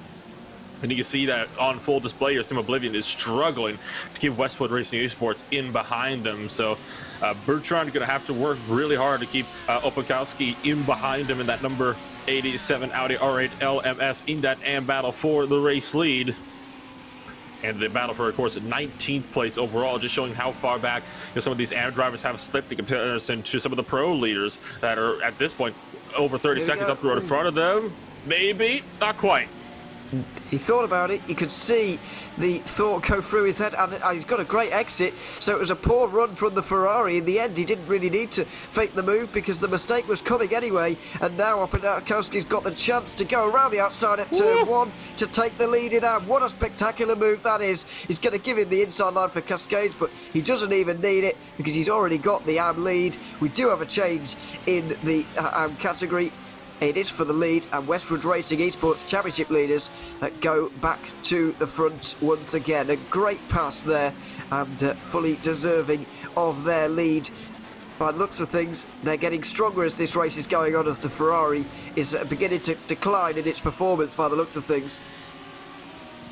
You can see the Mag Performance Junior team is also trying to have a run here at the Cube Racing Lamborghini just up the road, though, and they almost found their way with the over-under out of the Shell Oils hairpin, looking for the inside line. Gonna actually send one of the inside into his left. That's a risky move, and look out for the Ronin Academy Audi that's gonna, or the Lamborghini, excuse me, that's gonna take advantage of that instead and try to push one around the outside. Contact pushes both cars off, and the Lamborghini way into the grass. Yeah, there was not much room given there by the Ferrari, got to be honest. The Lamborghini didn't really have anywhere to go for Ronin Academy there, and just went off through Nickenbrook around the outside there, but might end up just coming into the pit lane here anyway, because the pit stop window is open. I'm gobsmacked that nobody's come in yet, but maybe finally we'll see one in. Back to my RSR get through on BSTV Esports, but everybody bypasses the pit lane for the first time. I don't think we've ever seen that. Normally, at least somebody is going in early. Somebody wants to get out of the car. Maybe finally Cube Racing going to be the first to blink from 23rd, and World of Sim Racing are going to follow them in. After starting so far back, by the way, in the M category, the World of Sim Racing cars have not done badly at all to get their way up towards, well, not quite the front just yet, but they are making some kind of progress. Yeah, we do have some pit stops. Excuse me, we do have some pit stops further down the order. However, not up the front of the field. Those are going to wait a little bit longer. I would argue that coming down when not a lot of other people are is a good idea, though, because it is not the biggest pit lane we'll visit.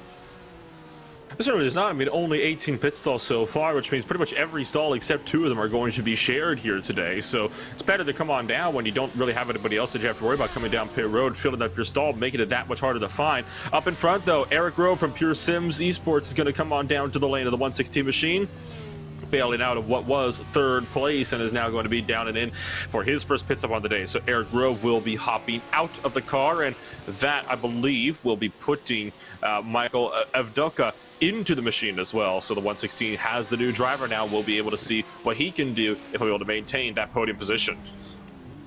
Or indeed push on and go further from that. We'll wait and see which one it's going to be for them. But yeah, Evdoka has got into that car now, and he'll be raring to go here in a few moments' time. 5-Star Motorsport, look at them go. Still very, very good from this Porsche once more. The Medici racing car is now under pressure. It's only got an 11-point margin over these guys in the championship, and all of a sudden they've got to defend from them on the road. Andreas Thiel, it's not been like Medici. Medici have never really been the same since the Hungaroring, and once again, I'm not sure if it's an Audi thing, but you know, we've got an Audi, the RSO car up in front, and they actually overtook Medici to get into that position, so it can't be an Audi thing. But Medici are not as strong as they were at the Hungaroring, where they were absolutely unbeatable. All of a sudden, they're championship leaders, but not unbeatable any longer. It's a wide open championship, and a fascinating one, you've got to say. Well, who's going to pit this time out of these guys? RSO come in, and so do 5-Star Motorsport. Now, will that be costly for Medici? Because by the looks of things, 5-Star Motorsport are quicker. Even if Medici lead this one lap, they might get undercut.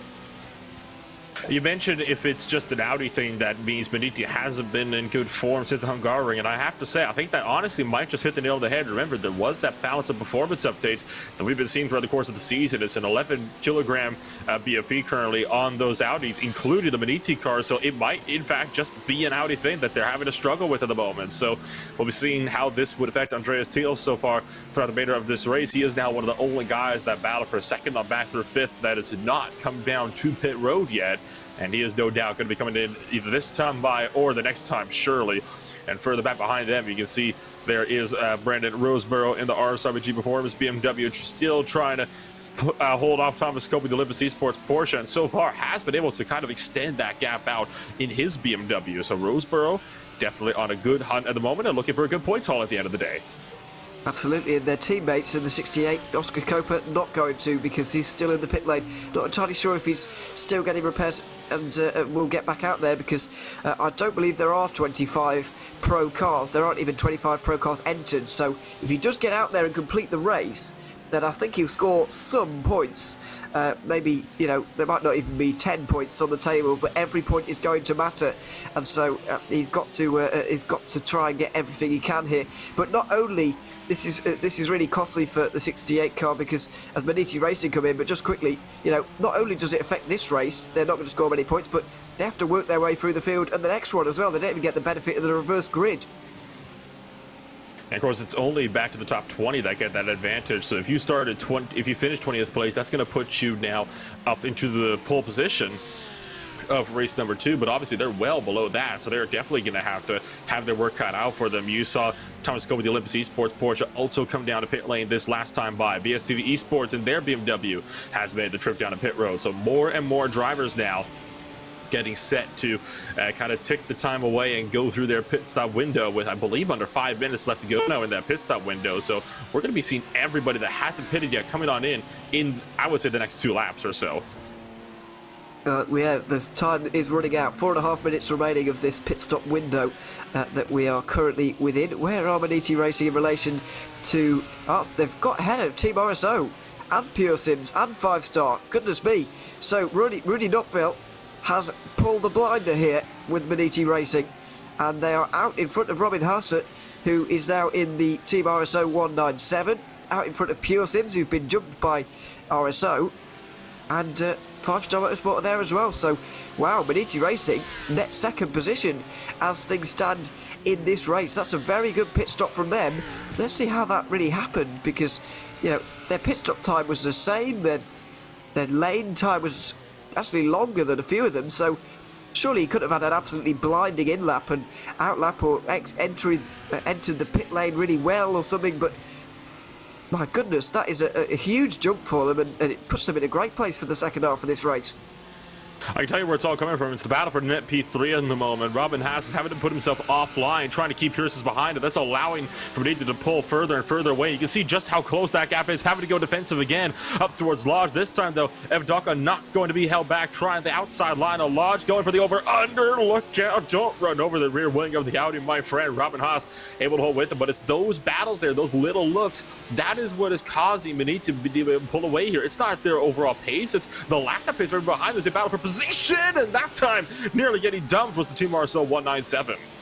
Absolutely, this all falls into place now, because of course when you're battling like this, you're not going to be going as quickly as somebody just driving on their own. So yeah, this is all starting to make sense for Maniti Racing, and a big stroke of luck for them, you've got to say.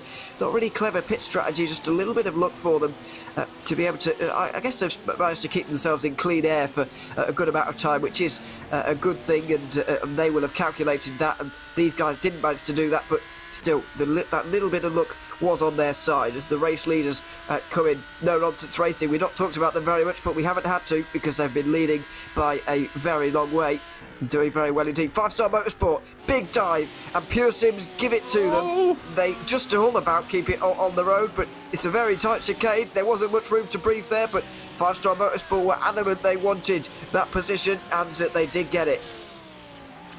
And I can tell you right now, Pierce wants it back. They already gave the Porsche that bumper coming through Knickerbrook that last time by, and Fritz able to hold on. You can see Evdoka looking for the inside line. Oh, Fritz, leave the room. You can't do that. Forces Evdoka off the track. That is a really naughty move there from the Porsche. Evdoka just barely had the nose in. They got squeezed out pretty blatantly, if I have to say. Yeah, it did look like it. It was very close, too close to call almost. But yeah, very, very interesting racing between the two of them as out the pit lane. Goodness me, the 69 car's out ahead of these two. That is how much these guys have been fighting. An outrageous amount of fighting going on between all of these guys at the moment. And so, all of a sudden, we've got the 69 car in what's going to be 4th position or something. Boy. 5-Star Motorsport on the defensive. Pure Sims trying to go around the outside through this long left-hander at turn 4. That is not going to work, and it's going to end up with you in the grass and in the wall like Oscar Copa was if you're not careful. That's a good exit off of the hairpin though for Pure Sims, and there might be an opportunity for them to get through on the 5 into the chicane. RSR give the slipstream to 5-Star Motorsport, though they don't really want Pure Sims through by the looks of things, and they can't get through at the moment. Excuse me. Rusty Spatulas and Talk Freak have to come in, but that is it. It's all getting very close indeed. These battles are set to stay with us for the final 25 minutes. Talk about getting physical. That's the second bump now that Pure Sims has given to the back end of Maximilian Fritz, looking for the inside of Drew. It's not gonna work there, my friend. And all this, look at the Olympus Esports machine. Thomas Cope is now throwing his head into the ring as well. So if Daka not close enough this time up in the lodge, he'll have to kind of settle in behind. But look at just how much more speed he's able to carry on now. Maximilian Fritz, it's taking everything to keep Evdaka in behind him here as the Russian Spatulas and Torque Freak machines both now come down to pit road here. And Evdaka is probably has to be livid at the moment with Maximilian Fritz. He hasn't been able to get through. Fritz looking up the inside of Anthony Pisano with the RSRG Performance machine up the inside of 2, makes the pass work. Now, how willing will RSR be to let Evdaka through? Not too willing, it looks like. And once again, Sims squeezed down the left side, trying to make that one up here through the bend, and looks like no good. Oh, look out! Pisano spins. Oh, and somehow Thomas Cope avoids any contact with Pisano as he spun across the track. Goodness me, the RSR car goes around, and that corner is proving very difficult for that team as a whole, by the looks of things, given what we saw earlier. But I don't know how they all stayed quite so clean in that one. These two continue to battle for 4th place now. Pure Sims versus 5-Star Motorsport. They lose as they hit the side of each other there as well. Look at how far behind Maniti Racing they are. 7 seconds compared to on the back of them as they were not so long ago. This is one camera shot of it, getting onto the grass ever so slightly. Thomas Cope does a very good job. There's only slight contact with the wall for Anthony Pisano, but is there room for everybody here? I think there is. He just ever so slightly misjudges it. There's slight contact with Cope. There's a bit of contact with the barriers as well, and it's not over here. This is not going to end in a pretty fashion. That hit that they had at Hislop's last time by was hit number 3 in this battle here. Evdaka not showing any signs of backing down. I have a feeling here, Ewan, this is not going to end with an overtake. It's going to end with probably the 5-Star Motorsport machine up into the wall somewhere, with Pure Sims likely following them, and that would give Olympus Esports a huge gap. Oh, there's a late block from Maximilian Fritz. The Porsche continues to make that Porsche as wide as the track itself, and Evdaka, no doubt, not a happy camper at the moment, thinking about the outside line through the island bend, not able to make it though, and once again, Evdaka on defense here. It's a BMW in a Porsche sandwich. Oh, and there's a 4th hit now. Another hit between the two of them, but it's actually given them a wonderful exit off the corner, almost inadvertently there. So 5-Star Motorsport are going to be clear for just a few moments, but Maniti Racing are going to be absolutely punching the air at this, because Olympus Esports and Thomas Cope is now not phased by what he's just seen. He wants to get a piece of the action and wants to get involved in this fight, and that's exactly what he's going to do over the next few moments by the looks of things. They all run out through the corners once again. By the way, the 69 car did get going again. They're now in 12th position. I don't think they're too damaged by it, actually, by the looks of things. Anyway, I don't think there's too much damage actually on that car. However, you never know. I suppose Anthony Pisano is going to be struggling with that one over the next couple of laps, getting used to it and so on and so forth. But let's hope that they can at least get to the end inside the top 20, because that means we'll be seeing them up towards the pointy end again in the second race, actually battling with Full Send Racing at the moment. But yeah, this battle has been fantastic. And unfortunately, we have seen a victim from it, but it was bound to happen. It's such a narrow circuit, and they've been doing this for the last 10 minutes or so. It's been really, really entertaining racing, and it's all about to happen again. Moving to the middle of the road, the 5-Star Motorsport car. Pure Sims trying to get through. Olympus barging their way down the inside very nearly. Pure Sims not allowing that to happen. It's the over and under into the hairpin. Outside line through the banked hairpin at turn 5. Maybe that'll work, but it's unlikely to. That maybe another over and under. Can't make it work through there. The long right-hander. It's a longer distance for them. They're not quite going to have the run through that one, but maybe into the chicane. There's an opportunity for some late braking. It's going to get quite tight through here. And thankfully, he backs out of it, but that could have ended a lot worse. 5-Star Motorsport, hang on again. This is fantastic racing that we're seeing here, and all in the battle for 4th place.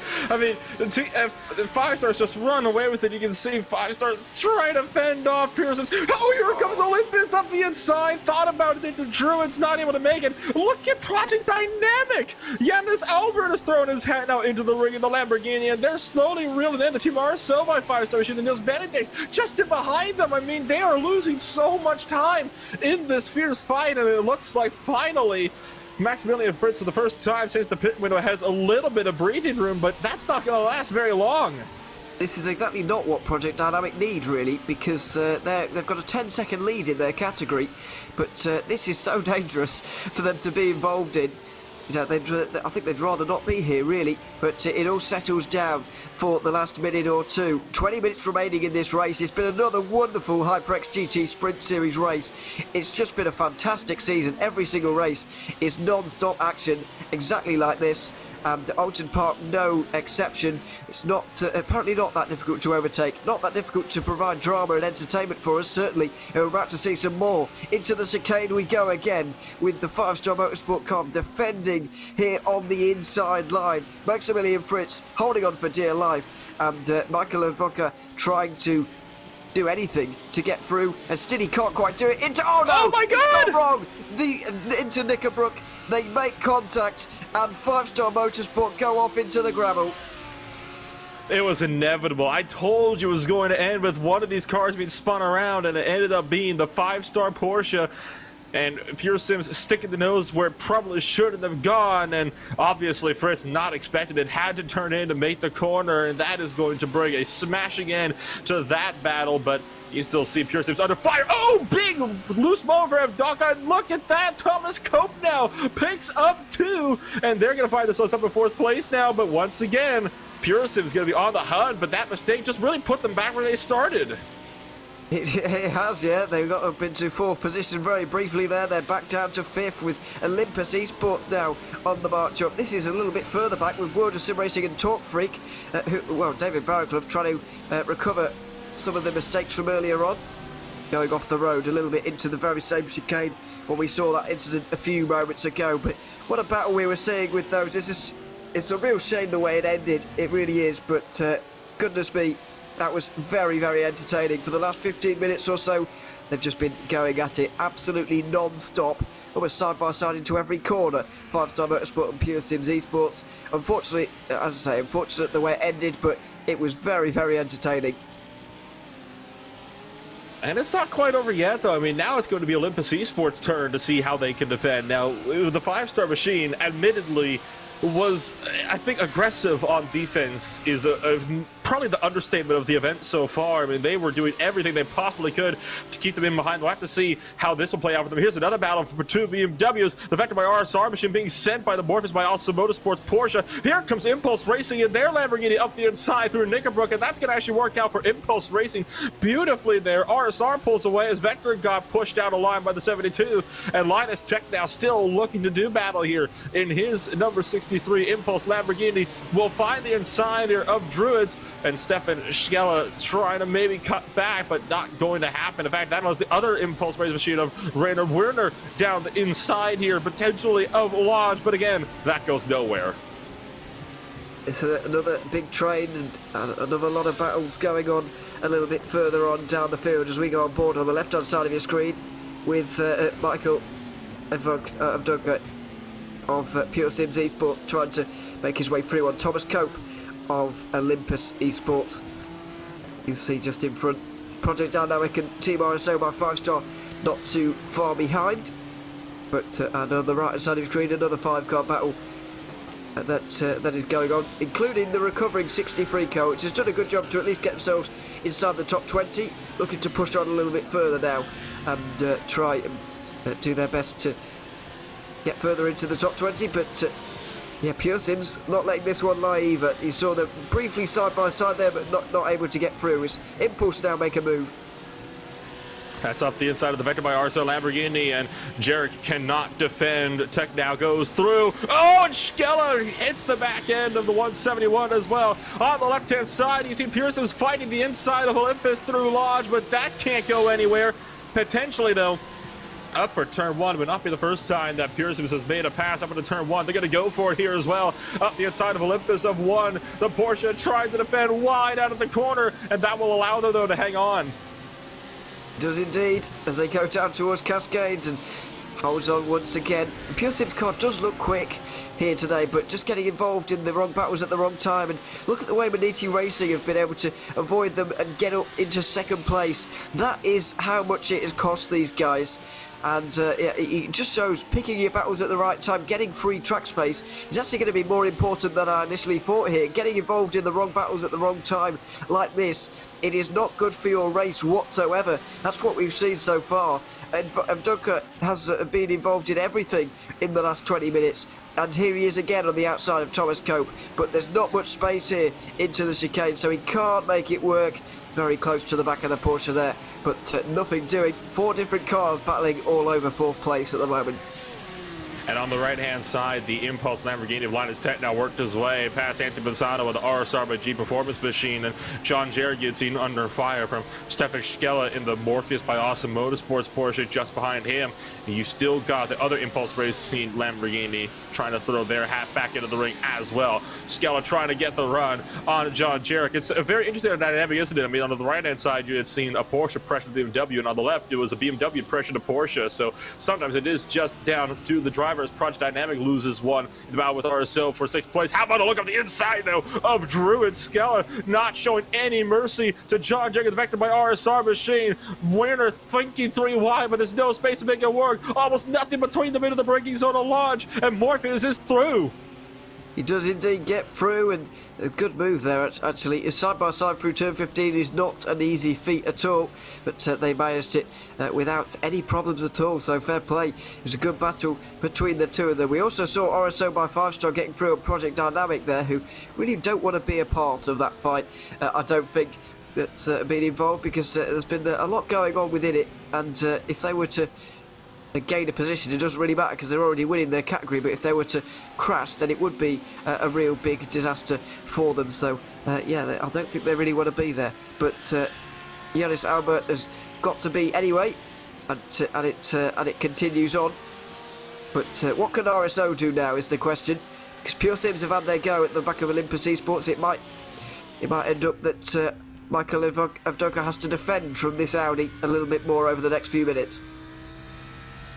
And Niels Benedict going to be looking everywhere with just under 15 minutes to go to try to work his way up to catch up to Michael Evdoka along with Thomas Cope up the road.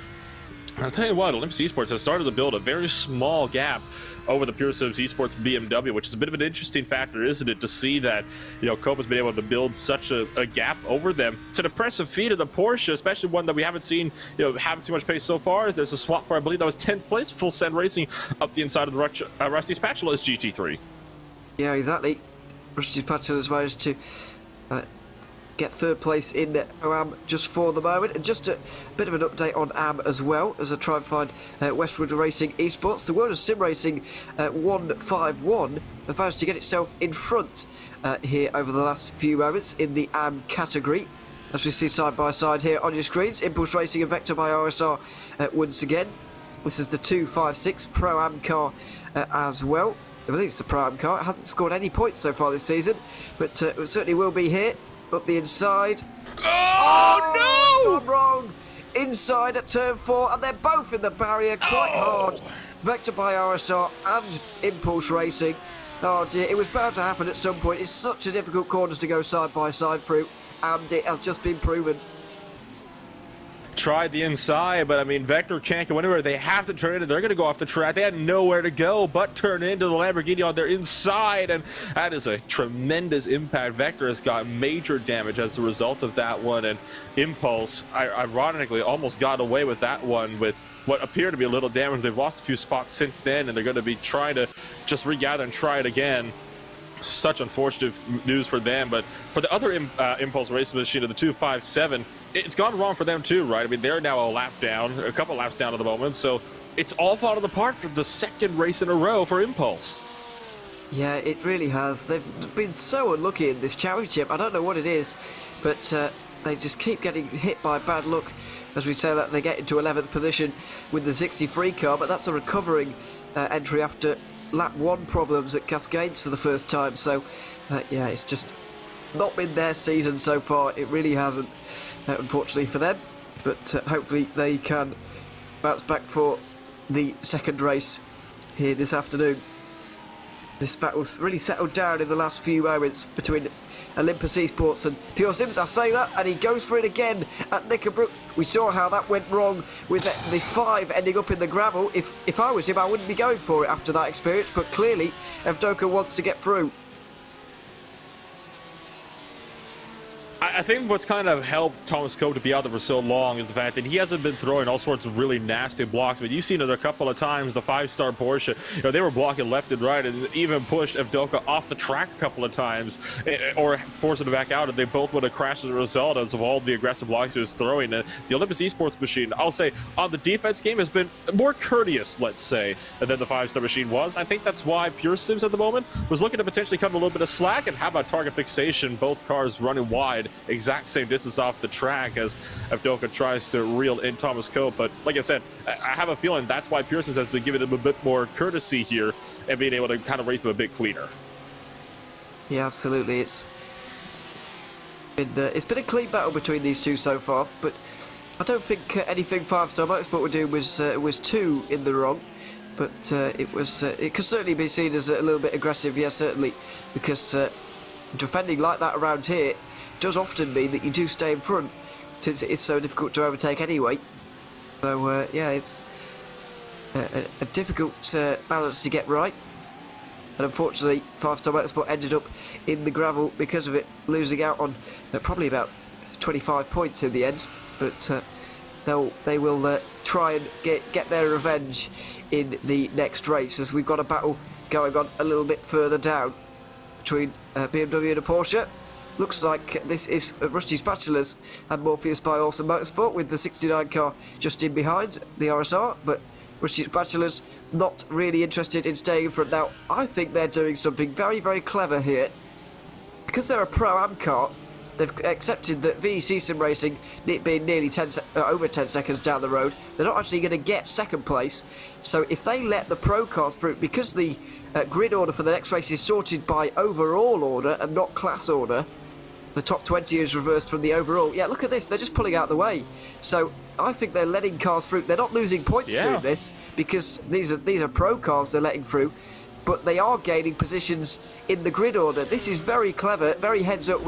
I'm surprised we've not seen it so far, because it was certainly an idea that came into my head during the last round, certainly. So they're letting the Pro cars through, as we see this battle between a couple of the Pro cars, Olympus Esports and Pure Sims Esports. Michael Evdoka looks like he's finally got through on Thomas Cope after following him for the last 10 minutes or so. He's got the inside line into his lops, and maybe this is his moment. Through he goes, the BMW finally into 4th position. I get a little bit argy-bargy over the Shell Oil's hairpin, kind of moving Thomas Cope up and out of the way, as there was a bit of a mistake for him. Took a look at the replay of this one, how it all started. Oh, yeah, just muscled his way in there. Didn't allow Olympus Esports much room there. No, absolutely not. It was a very hard manoeuvre indeed, but probably a fair one, I would say. A little bit of contact, but it was probably a fair manoeuvre in the end, and considering it is so difficult to pass here, you do need to use the bumper a little bit. This is the other Olympus Esports car, or another Olympus Esports car in the battle for 15th, and Mag Performance Junior Team are a little bit further down for this, so don't be surprised if you see Rusty Spatulas letting these guys through as well, because these guys are Pro cars, and so they can gain positions in the overall order, can Rusty Spatulas, and maybe even take a race victory in Pro-Am in the next race. Let's wait and see if they can manage that or not. But there's just under 7 minutes to go. Ronin Academy looking to try and get through, but not able to into that corner at the very least. One of the one of the Impulse Racing cars just behind, but they are a lap down. This battle for 15th. And Ronin Academy for the moment can't quite find a way through, and Olympus Esports do look like they're highly on the defensive. Shades of the battle earlier on with Olympus Esports as well, along with the machine that had just worked through them further up the grid. But you can see so far in the battle for 16th place, the Ronin Academy of Lamborghini has not been able to work his way through, and they have to kind of watch out for Impulse behind them. Now, yes, they are a couple laps down, but that Impulse racing car is definitely faster. I have a feeling that the 257 is going to just kind of sit in behind here. You don't want to be, a car that's 2 laps down, splitting up a battle like this between 2 different Pro drivers for position in the final 6 minutes of a race, do you? No, not really. At this stage, down into his lops again. but no way through into what has been the biggest opportunity for an overtake, other than maybe turn 1. And the hairpin, of course, as well, which has been used a little bit, but this corner coming up here certainly hasn't. Turn 15, where it's very difficult to go side by side through, but it's a wonderfully committed corner to drive on your own, as you can see right now. And rusty spatulas are getting caught by these guys, and I think that's by design. We'll see if they do indeed let these two through, or if they decide that they will stay in front. But very clever from them, to be fair, to realise that and be slowing down towards the end. I just hope it doesn't get out of hand later on in the season, because we do sometimes see that in the reverse grid races, or races where you do get ballast for certain things. It does get out of hand sometimes with those particular interactions where people are trying to slow down to let cars through and nobody wants to go through, and it can get over the top. So Conan Verne going to continue to work his way out to Daniel Merchant in that Olympus Esports Ferrari, and still trying to apply as much pressure as possibly can. I wonder if some of the damage on that Lamborghini is kind of hindering his ability to go for the position here. He's got some pretty hefty right front damage. His rear wing is kind of crumbled up along with the diffuser, so that's probably hindering just how much speed he has. Not going to stop him, sending one on the inside on the Hislop chicane. And tell you what, Merchant was caught completely unawares of that one. Did not expect at all to see Ronan Academy throwing up the inside, and talk about getting taken by surprise. Yeah, I bet he did get taken by surprise there. That was very late on the brakes for Ronan Academy, but it didn't look accidental at all. It looked like that was completely planned there, and a very well executed move in the end as well on the Olympus Esports car, the 64. So yeah, both of those cars getting overtaken and demoted places in the last few moments, but we're really not far away from the race's end. These guys are about a minute behind the race leader, who I believe is about to cross onto his penultimate lap in about 30 seconds time. But we haven't mentioned No Nonsense Racing very much at all, but barely ever really in this race, but we haven't really had to talk about them. Aidan Shambot has just been demolishing the field completely on his own here today. There is the car. Well, there's not it's 3 laps to go. That's going to be. He's going to cross the line with a few seconds remaining. So 3 laps to go for Aidan Shambot. But what can you say about him? He's been really, really good so far today. But considering the performances of the rest of the season, I'm a little bit surprised because not that they've been bad, but they haven't been quite this good so far. But no, this is very, very impressive indeed. Especially considering the fact that they're in a Porsche. I mean, how many times nowadays on iRacing do you see a Porsche 911 GT3 winning in a GT3 race? I mean, even in the official races, it's usually all BMW or all Audi, you know, up in front. This is really the first time I've ever seen the Porsche in any GT race that's not dedicated to Porsches being so far at the front and so dominant as well. I mean, 7.7 seconds over the latest Audi. This would, of course, be the first win for Porsche on the season so far, which would be great news for Aidan Shambot to be the driver to bring it home for No Nonsense Racing. Yeah, absolutely. Yeah, I think he's been doing this one on his own, by the way. He did start, definitely qualified the car. And I'm fairly sure he started it as well. You do get to do that once a season. I believe the regulations is that it's once a season, isn't it? You can do the races by yourself. Because Oscar Coper did it last race at Barber to great effect, and maybe we see a similar situation to Oscar Coper in terms of how he drives here today. You know, what's Aidan Shambot going to do in the reverse race? How is he going to get through the field is what I'm looking forward to. Saw Ferrari off the road, just up the road. That was Martin Tilley and the Team Oblivion 164, losing out in the place to the BSTV Esports machine. That was the battle for 23rd and 24th place overall. So still a couple of battles elsewhere on the track, but now Tilley giving up on that battle will allow himself to be a lap here by Aidan Shambot. There's a battle for 20th going on as well, which is going to be very important for the outcome of at least the start of the second race that we're going to see here this afternoon, because top 20 are reversed. Westwood Racing Esports, the second place car in AM at the moment, trailing the World of Sim Racing team, are currently 20th, ahead of Talk Freak Racing, who are currently 21st, as Impulse Racing make their way through on Full Send Racing. Back into the top 10, and considering the start that they had, it's a respectable drive from not only Hendrik Augustin, but also Linus Technow, who's now in that car. It hasn't been the best of runs for Linus Techno, has. I mean, it's kind of just all gone wrong for Impulse Racing, but there is still one more 1 hour race left on the day, so there is still the potential that he can work himself up and have a solid finish, and potentially could go for one more if he can get past the VC Sim Racing machine. He's going to have one lap to do so this time by the line, but he's close enough. He can make it work. Could do, but he decided not to. At this stage, I think he's come so far that he'd rather not throw it all away, but certainly does want to get through as the seconds are dying out now in race 1. These guys are about half a lap behind the leader, Chabot, who is now on his final lap. Oh, RSO have underfueled. RSO have underfueled here in the 197, so they drop out of a podium place. Goodness me, we talk about it all the time, especially in endurance racing. You don't expect it in an hour-long race, but they've underfueled. Oh, and how about Impulse around the outside of EC Sim Racing? They are going to go for the push and try to pick up 9th place. VC Sim Racing in the 724 going to have to try to fight back here. Still have the inside line up for 1. Impulse not clear now. Maybe clear. You can still see the BMW trying to work up the inside. Not going to happen though for VC Sim Racing. So Impulse Racing is going to try to... Oh, here's a lunge down the inside of turn 2 on the final lap. And that's going to leave Wrightsbottom to get back through. You can tell it's the final lap. There's nothing being left on the table here, and there won't be through the turn 4 here. Side by side through the fastest corner on the circuit. They all hold on to it somehow. Goodness me, into the hairpin. The Impulse Racing car on the inside shoves out the VC Sim Racing Pro-Am entry, who goes onto the grass and has to concede. Goodness me, what a battle that was right to the very end. But Aidan Chabot comes over the line past the pits and will celebrate. No Nonsense Racing win the first race at Oulton Park in the HyperX GT Sprint Series. That was absolutely fantastic from him.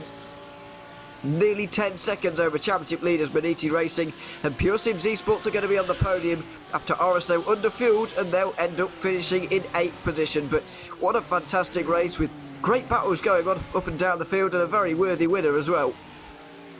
A very worthy winner, and for the battles further down the order, this one for 9th place, Leon Erger, not nearly close enough for the Full Send Racing 96 to have a run here on Linus Technow. So Technow will pick up a solid 9th place, really fighting that one out to the bitter end. And Erger will pick up a surprise top 10. Yeah, by the looks of things. So we've got a battle still going on towards the end here. This is Mag Performance getting their ears boxed a little bit. Down the inside for Cube Racing in the Lamborghini at the very final corner of the race, who managed to get themselves through. And Wood Sim Racing in their AM car managed to get 20th position there, I believe, or 19th, excuse me, to take the AM victory for those guys ahead of Westwood Racing Esports, who hold on to finish inside the top 20, which is very important for them. But what a great race that was, very enjoyable here at Oulton Park, and only one winner at the end, Aidan Chabot and No Nonsense Racing, who took it from Maniti Racing nearly 10 seconds of a margin. Pure Sims Esports, after being involved in fights, especially through the second half of that race, held off Olympus Esports, RSO by 5-star and Project Dynamic for that position. 5-star Motorsport, after their spin into the gravel, was 7th from Maximilian Fritz. Robin Haas dropped back to 8th position after underfueling the car during that race. Linus Technow managed to get into 9th with that late pass on Full Send Racing, who managed to complete the race in 10th position. Moving down to the next 10, VC Sim Racing comes 2nd in Pro-Am and 11th overall, ahead of Morpheus by Awesome Motorsport, RSR by G Performance, and Rusty Spatulas, who were 14th in the end, and of Ronin Academy, Olympus Esports and Cube Racing, who managed to make that last lap pass on Mag Performance at Pro-Am for 17th. Then the AM winners, World of Sim Racing, beating out Westwood Racing Esports, the championship leaders, by about 4.5 seconds.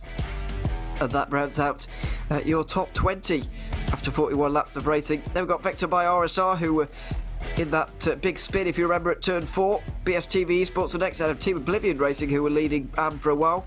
V-Racers 24th ahead of the other World of Sim Racing car. Kazar Sim Racing next ahead of Top Freak Racing, who had a terrible time of things, I'm really afraid to say.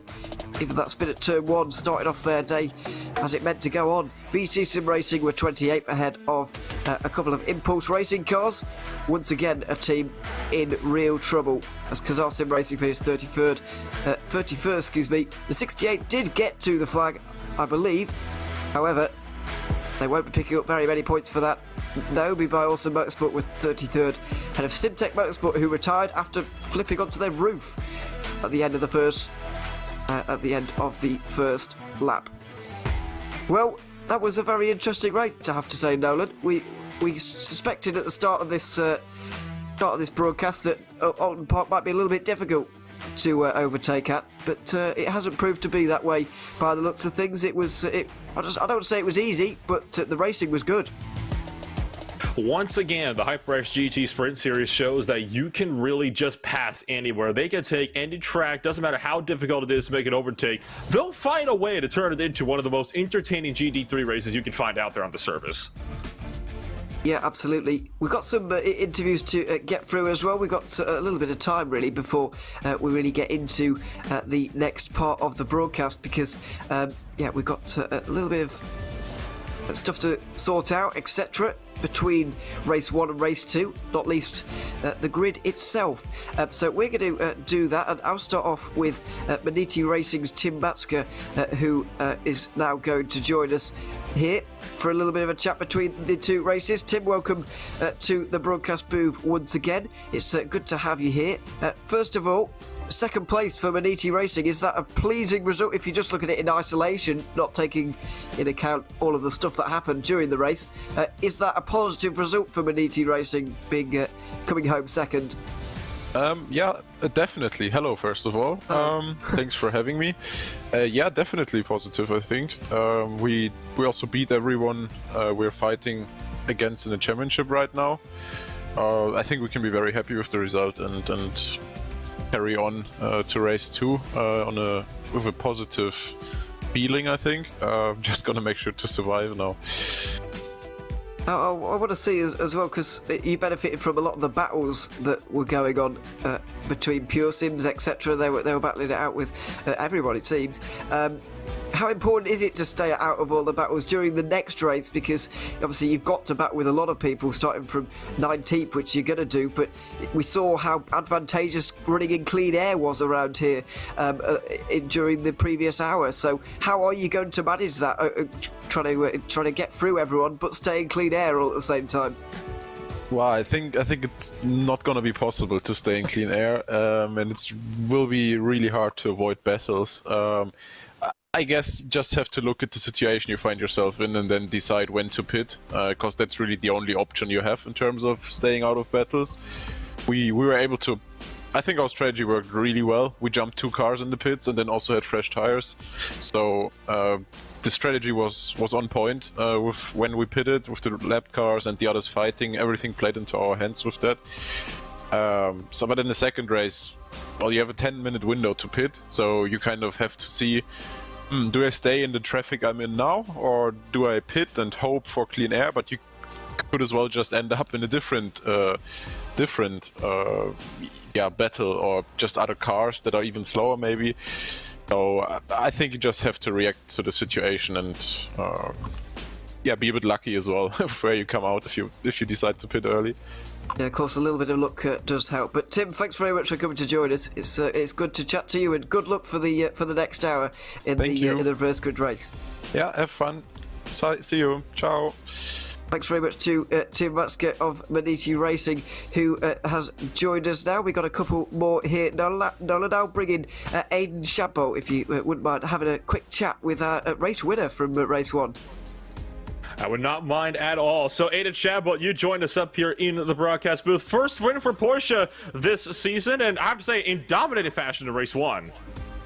Yeah, I didn't think we'd be that far ahead. I thought everyone was sandbagging quite a lot, but then in the end, it works out. So obviously, throughout your end of things, you didn't have too many battles to have to worry about, like some of the drivers further down the order did. But obviously, Oulton Park, not the most easy track to overtake on. So I'm feeling it's a pleasant experience for you to be able to be so far in front, you didn't have to worry about it. Oh, yeah. I mean, once we got the pole in qualifying, I was just thinking how it's basically Monaco basically won it from there.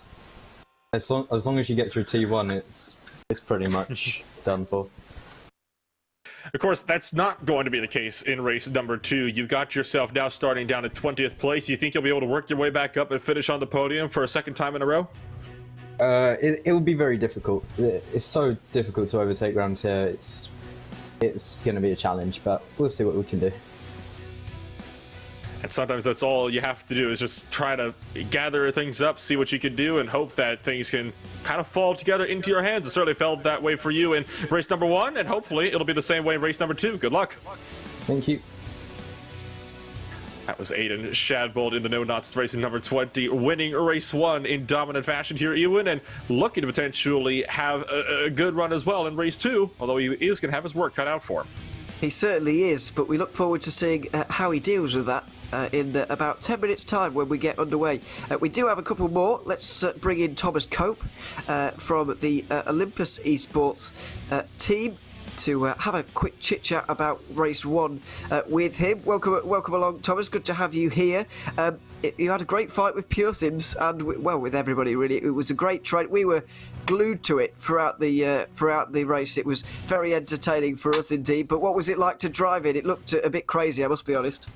It definitely was very crazy. You hear me? Yeah. It was very crazy in the car.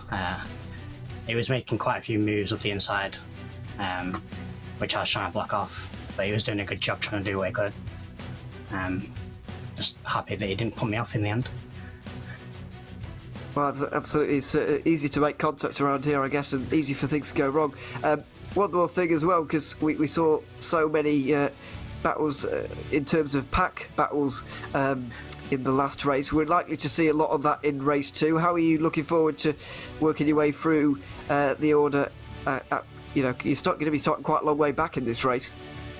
Yeah, it's going to be very different. I've not had such a far back start. I'm going to be doing my best to get up as much as I can, and I haven't had the best of luck so far with the second race start. Obviously, race 1, we had the incident in T1, with the big carnage at Hungary, and then Barber, I had the big incident that kind of ruined the whole race, and then I had my own disconnection issues soon after, so hoping for some makeup after those sort of incidents. Yeah, and one bonus question as well, I must say. How's it like driving the whole hour on your own on this occasion? Because normally you'd swap drivers halfway through, but you're just going the full distance today. It's not hard. I mean, I do a lot of sim racing in terms of endurance races, and we do 2 3-hour stints, so the 1 hour race and the 15 minutes between's alright, and it's a good break, and a good chance to chill out and relax and regather up for the next. So looking forward for another hour. We'll see how it goes. Just unfortunate, obviously, Lubov couldn't make it today, so I'm here on my own, unfortunately. Yeah, absolutely. Yeah, we look forward to seeing you both back for Belle Isle. But in the more immediate future, I'll wish you luck for the next hour or so at race 2 here at Oulton Park. We'll let you go and get yourself ready. But yeah, thanks for coming to talk to us and good luck. Thank you. Enjoy the stream, guys. Thomas Cope of Olympus Esports, who put in a good performance during that first race. We'll be hoping to repeat that with the second one that we have coming up in just under 5 minutes' time. Warm-up is going on. The guys will be in between resting and preparing for what's going to be a crazy second race here, Nolan. I wouldn't know quite how to tackle it, really, because I wouldn't be reassured exactly by what I saw through the opening lap. The opening lap wasn't too bad through race 1. Yeah, there were a few incidents here and there, but it wasn't as bad as it could have been, certainly. But in terms of the racing that we saw, the intensity of the battles that we saw, it was really entertaining. I really enjoyed it. However, these drivers, when they're trying to get a result, definitely won't be enjoying it. So, that would, if I was a driver, I would be even more worried than I was before the day, actually, heading into this race now. And of course, as we've seen at tracks at the Barber Motorsports Park and the Hungaroring, it only grows in intensity when you get down to that second racing course with the top 20 reverse grid, which could mean we are in for one heck of a show coming up in front of us. And you wonder how it's going to play out, right? I mean, we saw about a total of 3-4 incidents within the first couple of laps here. It could easily be double that by the time we get to the end of just the first lap with how this grid could work out, especially since it's worth noting that the restart zone that they have set out where drivers have to wait for where they can go is actually after iRacing waves their own green flag. So in that first race, you had a couple of guys deeper in the field that hadn't realized the field wasn't going yet, and they actually started to accelerate and kind of check themselves up, and that's where a couple of the damage on some of the front end of one of the Porsches that come from earlier on in this race, and that's only going to be amplified here in race 2. Yeah, that kind of checking up and going again, it just gets dangerous very quickly, as we've seen many a time in the past. But a little bit of housekeeping for you at home to take care of while we're in the warm-up session for the second race here at Oulton Park. First of all, a reminder of the series sponsor here at IVRA, the HyperX GT Sprint Series, the official gaming peripheral sponsor here. If you ever need kind of peripherals and all that kind of side of things, then make sure you check them out. Go visit them and check them out, because yeah, they do have the best in the business, so worth going to have a look. And also, of course, the Easter egg competition that we have going on this season. At the end, you'll be able to fill in all of the details. This is what you're looking for here this week for this particular race. There's something that you're looking for every week, in case you're not quite up to speed with what this is. Yeah, there's something to be looking out for on the stream every week, and yeah, that is what you're looking for this week. So yeah, good luck with the Easter egg competition with you at home, as well as you hopefully will be enjoying this GT Sprint Series action. It's been a great season so far. As I've said at the start, it's fast becoming my favourite race of the week, really. There's a non-stop action and a very good championship shaping up here. Maniti Racing did put a few points into their rivals with the underfueling of Robin Haas and that RSO kart. In the end, Maniti only gained 9 points over Pure Sims. So heading into this race, they're 16 points apart, but that is absolutely nothing in the grand scheme of things.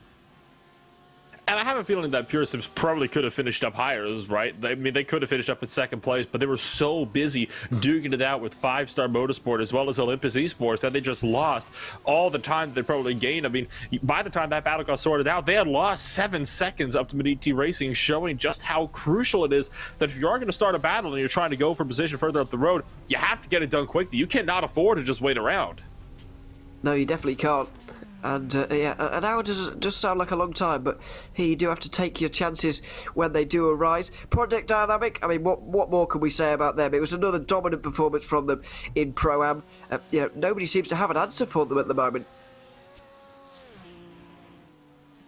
Nobody seems to have that answer for them, and I mean, I'm gonna be keeping my eyes on a no-nonsense race, and obviously, you know, first Porsche win by 9.9 seconds of the season so far, where otherwise it's just been Audis and BMWs up there on victory lane, and seeing a Porsche up there gives the potential for, you know, other manufacturers to work their way up onto victory lane as well. You have to wonder though if they'll be able to pull it off again from P20 on the grid. Yeah, absolutely. The reverse grid race is coming up here in the next few moments on RaceSpotTV. The IVRA HyperX GT Sprint Series springing into life to reach the halfway point in this season. 3 rounds out of the 6 will be complete. After this one, 6 races out of the 12 will be finished. And we're shaping up very nicely for a good end to the year. It's Benjamin Opankowski who's going to be taking the green flag alongside the Wood Sim Racing team. That's an AM battle, by the way, on the front row of the field. Then we've got Mag Performance Junior Team, the first of the Pro-Am cars. Then the first of the Pro cars with Cube Racing, Olympus Esports and Ronin Academy will be on the 3rd row together. In 7th position, we're going to be seeing Rusty Spatulas alongside RSR by G Performance or BMW on that row, followed by a Porsche and Morpheus by Awesome Motorsport, and rounding out the top 10, it's VC Sim Racing. Then we've got Full Send Racing, Impulse Racing in 12th position. RSO are in 13th ahead of 5-Star Motorsport, 14th. Project Dynamic, the Pro-Am winners from last time, 15th ahead of RSO by 5-Star. Max Riedmuller ahead of Thomas Cope in 17th. Michael Advoca trying to do better off than third place last time. 18th for him. Andreas Thiel and Aiden Champo rounding out the top 20. Then we've got Vector by RSR BSTV Esports on row 11. Head of Team Oblivion and V Racers on row 12. 25th for these guys. It is World of Sim Racing ahead of Kazar Sim Racing. Talk Freak and VC Sim Racing are on the next row together. It's an all Impulse 15th row. Head of 31st position Kazar Sim Racing. RSR by G Performance 68 is such a long way back. They've got a lot of work to do. Then they have Niobe by Awesome Motorsport. Then Simtech on the final row of the grid. Everybody sets themselves up then for the second race here at Oulton Park. It's a completely new look to the front of this grid, but we've got the same fantastic variety of machinery that we always have in the HyperX GT Sprint Series. Audi, BMW, Ferrari and Lamborghini all up there towards the front. And we do indeed have the Audi in control of the field. Now the green flag is in the air. We are racing once again. It's a fantastic start on the left-hand side for one of the BMWs, getting down the inside of the back performance car for second place as well. But look at the Audi out front go. Absolutely fantastic start from Westwood Esports. It's already kicked off in the background. The green, oh, and it's kicked off in the foreground as well. Goodness me, there's a number of cars off the road. A Lamborghini into the barrier quite hard there. Ferrari involved with them as well. It's chaos in the background. Oh, it's not over yet. Another one of the BMWs goes around. Goodness me, what's going to happen into the hairpin? As you can see, the Rusty Spatula's car tries to make up positions. Which of the pro cars towards the back of the field is picking off the cars well, though? That is the question. Which cars are getting through the chaos well? And that is what's going to win you the race. Isaac Barkley also had to spin further down in the background. You can see the battle still kicking up. It looks like Andreas Thielsel in the BT Racing Machine trying to find his way down the inside. He's got major damage on the back end already. Looking up the inside line, you can see into the chicane. It's still all sorts of chaos. No nonsense. Racing's of Aiden Shabble has not been able to go anywhere so far off the start of this race. It has gone all sorts of wrong for so many drivers throughout the field, and this looks to continue to pick on up as this race starts to develop. You see Adam Isaacson in the 5-star Motorsports HyperX machine trying to find his way up the inside of the Impulse Racing Lamborghini. Oh, look out! Oh, Thomas Cope! Hard into the wall! That's a tremendous shunt underneath the bridge, and that's going to take out a handful of drivers, and 3 wide as a result of that one. And there you can see the wreck on turn 2, and the Ferrari just Austin powers it into the wall, gets himself beached. Pure Sims of Ivanka into pit road early. So Pure Sims is going to be hugely hampered now in this race, as just now Cope finally gets going from his spin further in the back. There is drama with the championship then as Pure Sims pull their way into pit lane. Damage on the championship leading car as well. This is the other Olympus Esports car. We saw the Ferrari of their fleet go off a little bit earlier. This is Thomas Cope going around into the wall very hard, and it was into the Pure Sims car that he spun back out, and that is why he is into the pit lane. Aiden Chapeau was very nearly involved in that one as well. He picked his way through the carnage. Beniti Racing, there is the Audi. Only 15th for them. Not a lot of these pro cars not able to pick their way through the order that easy. We still have an AM car leading, a pro AM car in second. What's happened further back with World of Sim Racing and Impulse, the 51 car, the pro AM World of Sim Racing car. Oh, this is going to hurt. Ouch. The BMW into the barriers, I'm afraid, and that's going to be a big repair for them. A lot of chaos early on in this one. Here's the 5-star Motorsport car in the number 5 in 13th position.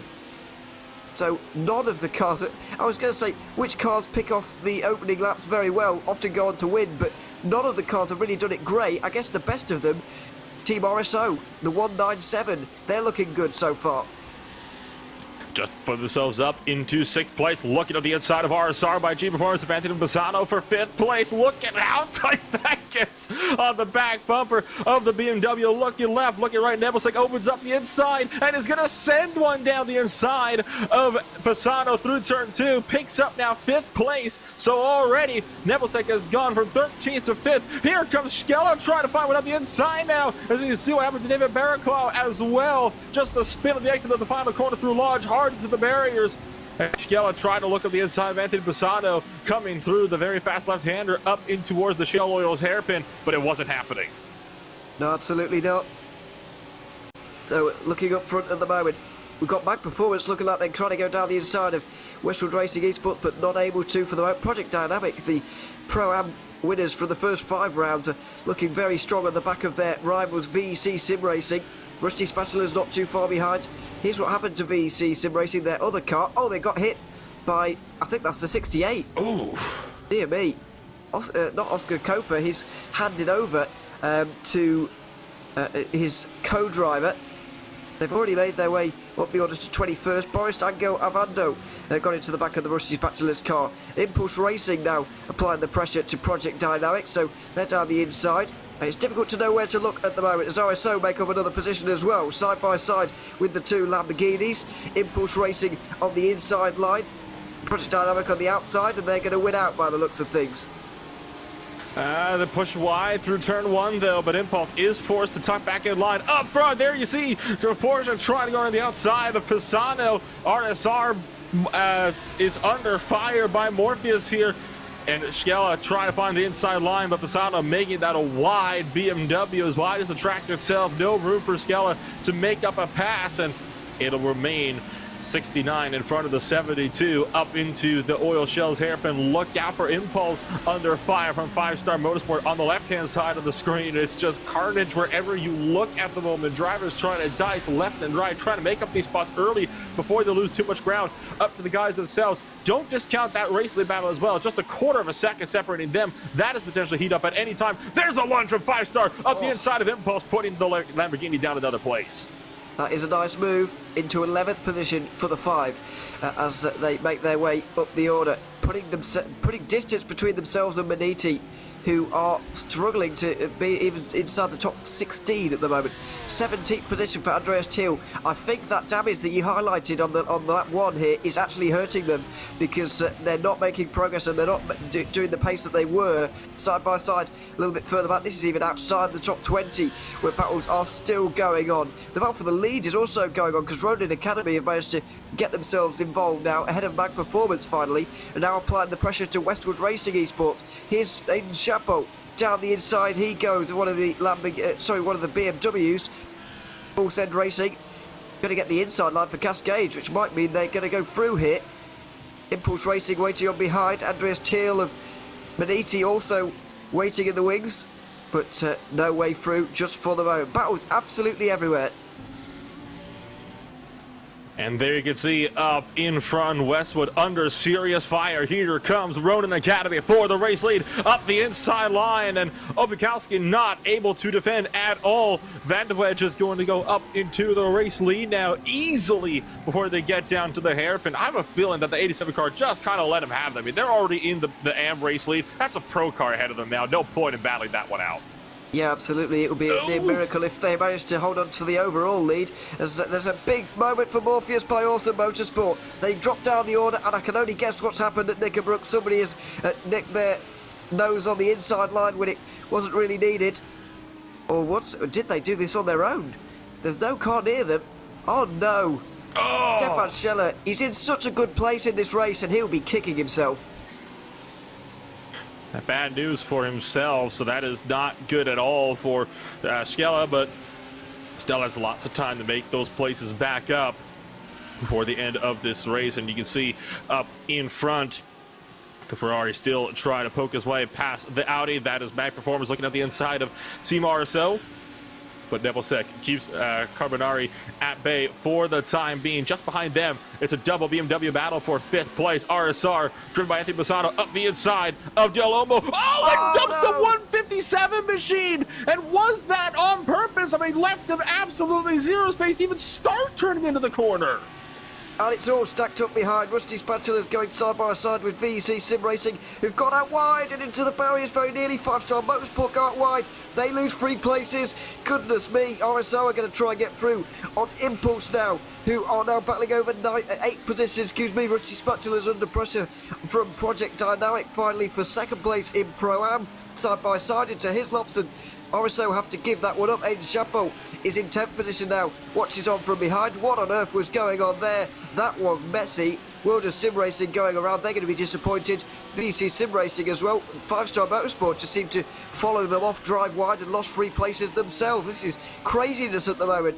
Rusty Spatula is at the front of the train. What on earth happened here? Oh, that's ridiculous. Well, yeah, I mean, what can you say about that? Wood of Sim Racing going for a 360. They managed to hold on to it well. At least they've got no damage, but they've lost a lot of positions, more than 10. It's a solid save for World of Sim Racing, but I have to say, that's a save that didn't need to be made. I mean, that was, I mean, come on, you could tell that pass was never going to work, and I mean, it didn't leave them any room to even start turning into the corner, let alone make the corner altogether. Take a look at that one there. That was Project Dynamic looking around the outside of one of the BMWs of the Rusty Spatulas. That doesn't go anywhere. Here's another incident. Team Oblivion way off through Druids and hard head on into the barrier. Impulse, though, found the inside of Project Dynamic. Now up the inside of Rusty Spatulas. Gonna try to squeeze out the 313 out through the bend through the oil shells. Hairpin. Impulse now is clear of this train. They're going to get set now to potentially try to run down the race leaders. There'll be another swap for second place up the road as once again Opakowski letting one of the pro cars through, picking his battles here wisely, not fighting with cars he doesn't need to. Yeah, absolutely. Side by side, RSO down the inside of Project Dynamic, who are and Chabot very nearly got into the back of them as well. 5-Star Motorsport go through, and now it looks like the 257 might be able to as well with Impulse Racing. Can they? Not quite, but goodness me, this is high intensity at the moment. Finally, some of these cars are getting through on the Pro-Am ones who are just trying to have their own battles, really, and they've got just as much right to be here as the others, but they realise that when there's no points up for grabs, I think it makes people more aggressive because they know that they just need to get, it's just a matter of getting through or not. It's not actually putting your rivals down or anything. You just have to get through on them and you're not gaining anything from doing it. So I think it makes you even more aggressive in a way. But what we've seen so far is a wonderful train of battling cars at the moment. Ronin Academy and Team RSO have managed to get themselves away from it all to battle for the lead between themselves. But, you know, these guys are so involved in a battle. These are the main players in the race, maybe the championship as well, but I can't see them getting to the race lead the way this is going. No, certainly not. I mean, they're not going to work their way up there by a long shot at this point. I mean, this battle itself is over 10 seconds back. There's a look up the inside, and Rusty Spatula losing a lot of spots there. Lost down to Project Dynamic and Team RSO. So I wonder if something has happened to the 313, or if he just let them through on his own will. I mean, Project Dynamic went through, and it looks like that was the case. I mean, Rusty Spatula just wasn't looking to fight that one out. I think that the RSO car got down the inside just normally, and the Project Dynamic car took very good advantage of that, and because he wasn't quite on the bottom of the banking there, it did look like he wasn't going anywhere in the Rusty Spatula's car. But I think it was just because he was on the outside line and so on. So either way, Project Dynamic are now through into second in Pro-Am. Mag Performance Junior team are leading in Pro-Am a few seconds up the road. This is what happened. A dive down the inside from RSO and a great opportunistic driver from Yanis Albert, I would say. And Albert certainly made it work, though. Sometimes you have to be opportunistic to get spots up in a race, right? I mean, there's a great move there from Project Dynamic.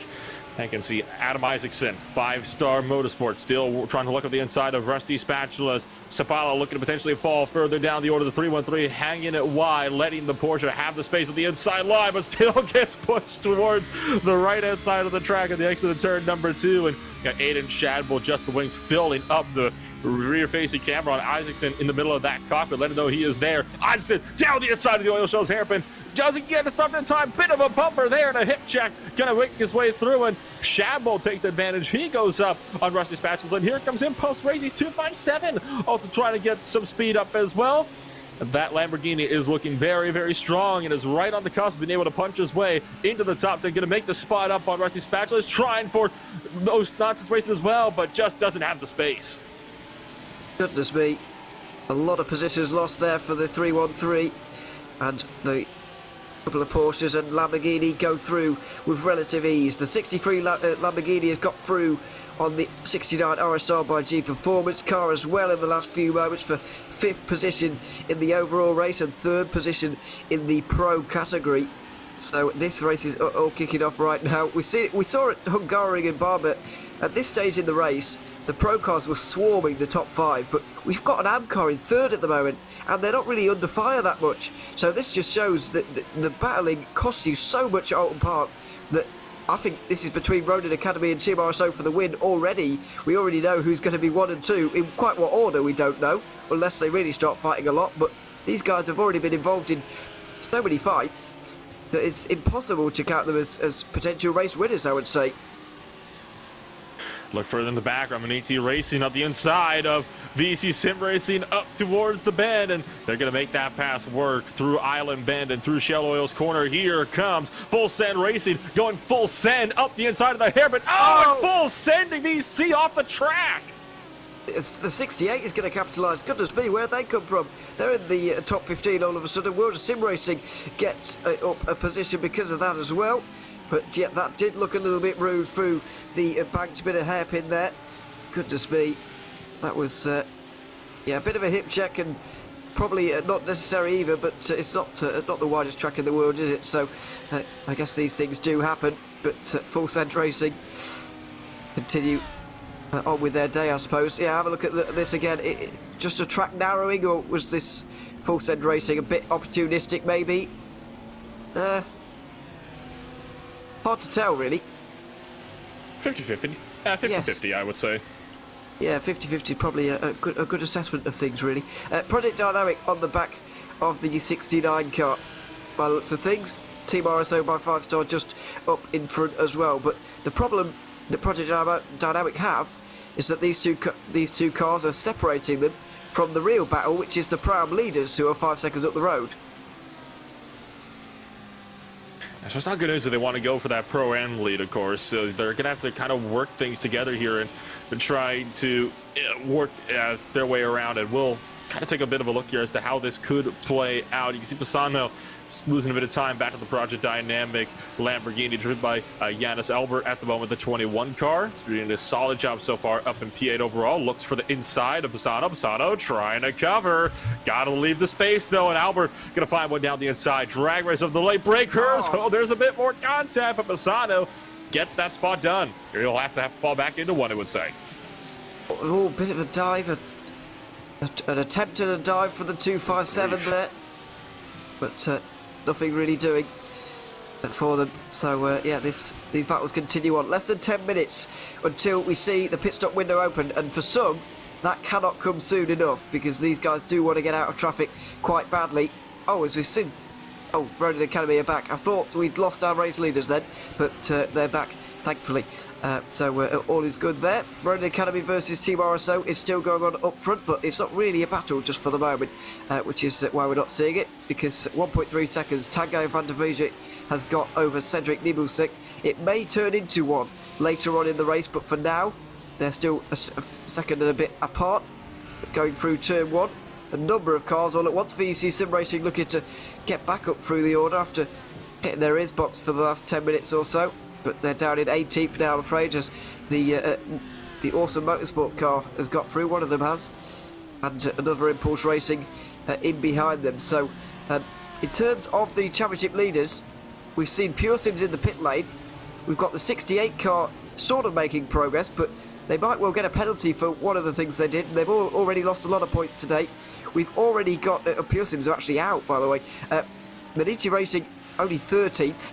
5-Star Motorsport 9th place, but they lost out on a fair few points in the first race, so it is all everywhere.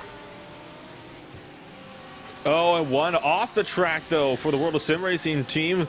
That was Alvaro Martinez del Olmo in the 151 that is having some struggles in the World of Sim Racing BMW. Trying to keep a big train of cars behind him at bay, including the Morphers by Awesome Motorsports, and of course VC Sim Racing, as we talked about. We'll take a look at that one here.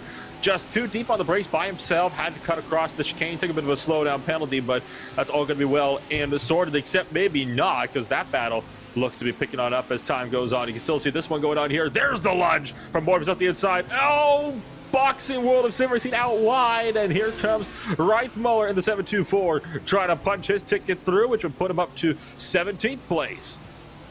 Everybody follows their way through, but they're Pro-Am cars, so World of Sim Racing are not too concerned by that one. They let the quartet go through, and side by side through the turn 4 fearsome corner, they go through there. Oh, the 69 and the 5 Rum going through the corner. Oh, there's a contact, and 5-Star Motorsport are going to end up in the barrier through no fault of their own. No Nonsense Racing got into the back of the BMW. It ends up with a chain reaction. There's more of a chain reaction involving Rusty Spatulas. That is so unlucky for the 5 team. That is just unfortunate for RSR as well. They were going to make that corner. Had no troubles making that. That was just a mistake from No Nonsense Racing that saw at the end of the day 5-star going into the barrier, and RSR almost got away completely unscathed from that one. Take another look. He got a strike in the bowling alley, but I'm afraid that doesn't count for much at Oulton Park. So, yeah, Aidan Shambo may well feel the wrath of the stewards for that one, because he did cause a bit of a domino effect, I'm afraid. And it looks like Rusty Spatulas have been hit in exactly the wrong way, because their suspension has just been clipped. If you look at the way that car's behaving, it just, oh, that doesn't look normal at all. That looks horrid. Oh yeah, he is struggling. That wheel is just struggling to kind of keep it going in the right direction. Here's Full Send Racing at RSR with G Performance. Ovando trying to keep Hereford at bay. And how about a look from Impulse Race up the inside of the Mag Performance Machine to make up another position. So great look for them to continue to punch their way back up through this field.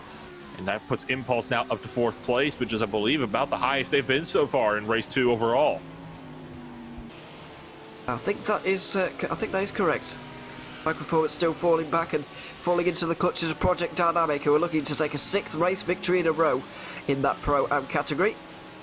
Westwood Racing Esports still 3rd place in an AM car, which is absolutely a wonderful drive for them. See if they can hold on to a good place. I reckon they might be able to get top 10 here in this one. Their pace is very good. So, yeah, let's hope for their sake that they can hold on to it. But, of course, it doesn't matter because their next rival is down in 20th. So, they do have a huge lead, I guess, in that respect. But either way, it'd be nice for them to stay up there at least. So many battles going on, so many trains like this.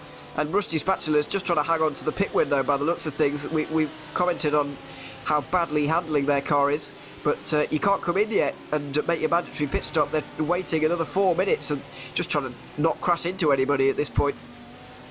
That's a wise maneuver. You see backing off to allow Morpheus by Awesome Motorsport through up into the large corner. Just kind of run your own race at the moment. Kind of try to see if you can maybe settle and try it again. Definite suspension damage on the machine. You can see a crab just down the front straightaway there. It's not by much, but that could be just enough to cause a major collision. I tell you right now, Reithmar is probably feeling a little bit nervous behind him with the VC Sim Racing 724 BMW. Not to mention the Impulse and Simtech Motorsport Lamborghini and Audis right behind him as well. So for Tuomo Cephala, it's kind of all falling apart, hasn't it, for his race? But Sebastian Reithmuller just has to try to work his way through and hope that he isn't taken out in the process. Yeah, I'd be feeling very nervous if I was the VC Sim Racing car at the moment, because even pulling out of the way is a difficult thing for Rusty Spatulas at the moment. Simtech get on the grass, oh dear, through the hairpin. As Aidan Shambo is overtaken by the Impulse Racing car, and RSR by G Performance get through on Maniti Racing. So many overtakes happening all at once, you need about 10 pairs of eyes at the moment. Going into Hislops, both of those were, by the way. So nearly there. 2 laps to go, and Rusty Spatulas will be able to come into the pit lane. There's one of the passes, or the result of one. The Lamborghini in front of the Porsche, and Shambo is now down to 9th position behind the Impulse Racing car. And speaking of that team, the 63 gets into 3rd position ahead of Westwood Racing Esports. Now can try and chase down the leaders, I guess, but Ronin Academy and Team RSO are absolutely gone. Mag Performance have finally been overtaken by Team RSO by 5 stars, so Project Dynamic have now got a clear sight on their Pro-Am leaders and their main rivals standing in their way for another Pro-Am victory. And here you can see Aidan Shambo still closing that gap up on Impulse Racing's 2.57 entry, and might be able to get a good run here through the Shell Oil's hairpin. Yeah, maybe not quite though. Looks like the Lamborghini was a lot better on corner exit, and that puts Shambo back by a long ways. He is not going to be nearly close to have that look up into the Hislop's hairpin. Might have to try again next lap, but he's going to have to definitely kind of restack and try again. He's got to find some more pace in that Porsche. Yeah, he definitely has. You don't really associate Porsches with good traction as well, given the way where their engines are. It used to be, but no, not on that occasion. Impulse Racing hold on, 8th position this battle is for. About 15 seconds down on the leaders, and about 1 more lap until they'll be able to come into the pit lane as well. It's nearly that time already for us to begin to come into the pit lane, and some teammates are going to be embarking on the racetrack again, thinking, what on earth is going on here? Because it's been absolutely crazy. 5 Star Motorsport trying to recover. Doesn't seem to be too damaged, actually, that car. Full Send Racing have been overtaken, and yeah, they didn't seem too difficult, actually, for 5 Star. So that is a strange one. It's quite a big hit, and they've not got much damage at all. But Maniti Racing have got a seemingly small amount of damage, and they are suffering quite a bit from it. Sometimes it's where the damage is on the car, right? I mean, if the hit is a bit more square, the damage is actually usually mitigated a little bit because it's kind of more spaced out over the whole car. So you might be down a couple horsepower, but apart from that, you know, not much damage. And the problem is when you hit these walls on an angle, that's what really bends the suspensions around. It kind of rips wheels out of place. So it depends on how you kind of hit the walls as well. If you hit it more straight on or even side on, it's usually a lot less, I guess, worse than if you were to hit it, you know, back into it at an angle, which is obviously a much more common thing to see. The battle for the lead is the closest it's ever been at the moment. Just 3 tenths of a second between Tanguy van der Veege and also Cedric Nebulsek. The battle for first is on. The pit window is open, but these two stay out because they are in clean air at the moment, with Impulse Racing closing them both down in the Lamborghini. Now RSO begin to apply the pressure, and time is on their side. More than half an hour to go. A big gap to those behind. It's a very favourable position that they find themselves in here is for RSO. As we see our first pit stop happening, Mag Performance Junior team are into the pit lane now. And also RSR by G Performance, one of those entries is now down to the pit lane as well. So the time continues to run out for a couple of these guys out here in the field, but they would have had just opened this last time by, so it will be open for the next 9 minutes or so before this is done and dusted. You wonder if Nebulsek will try to go for the undercut here, try to maybe get out in clean air and gap the race leader at that point in the Lamborghini.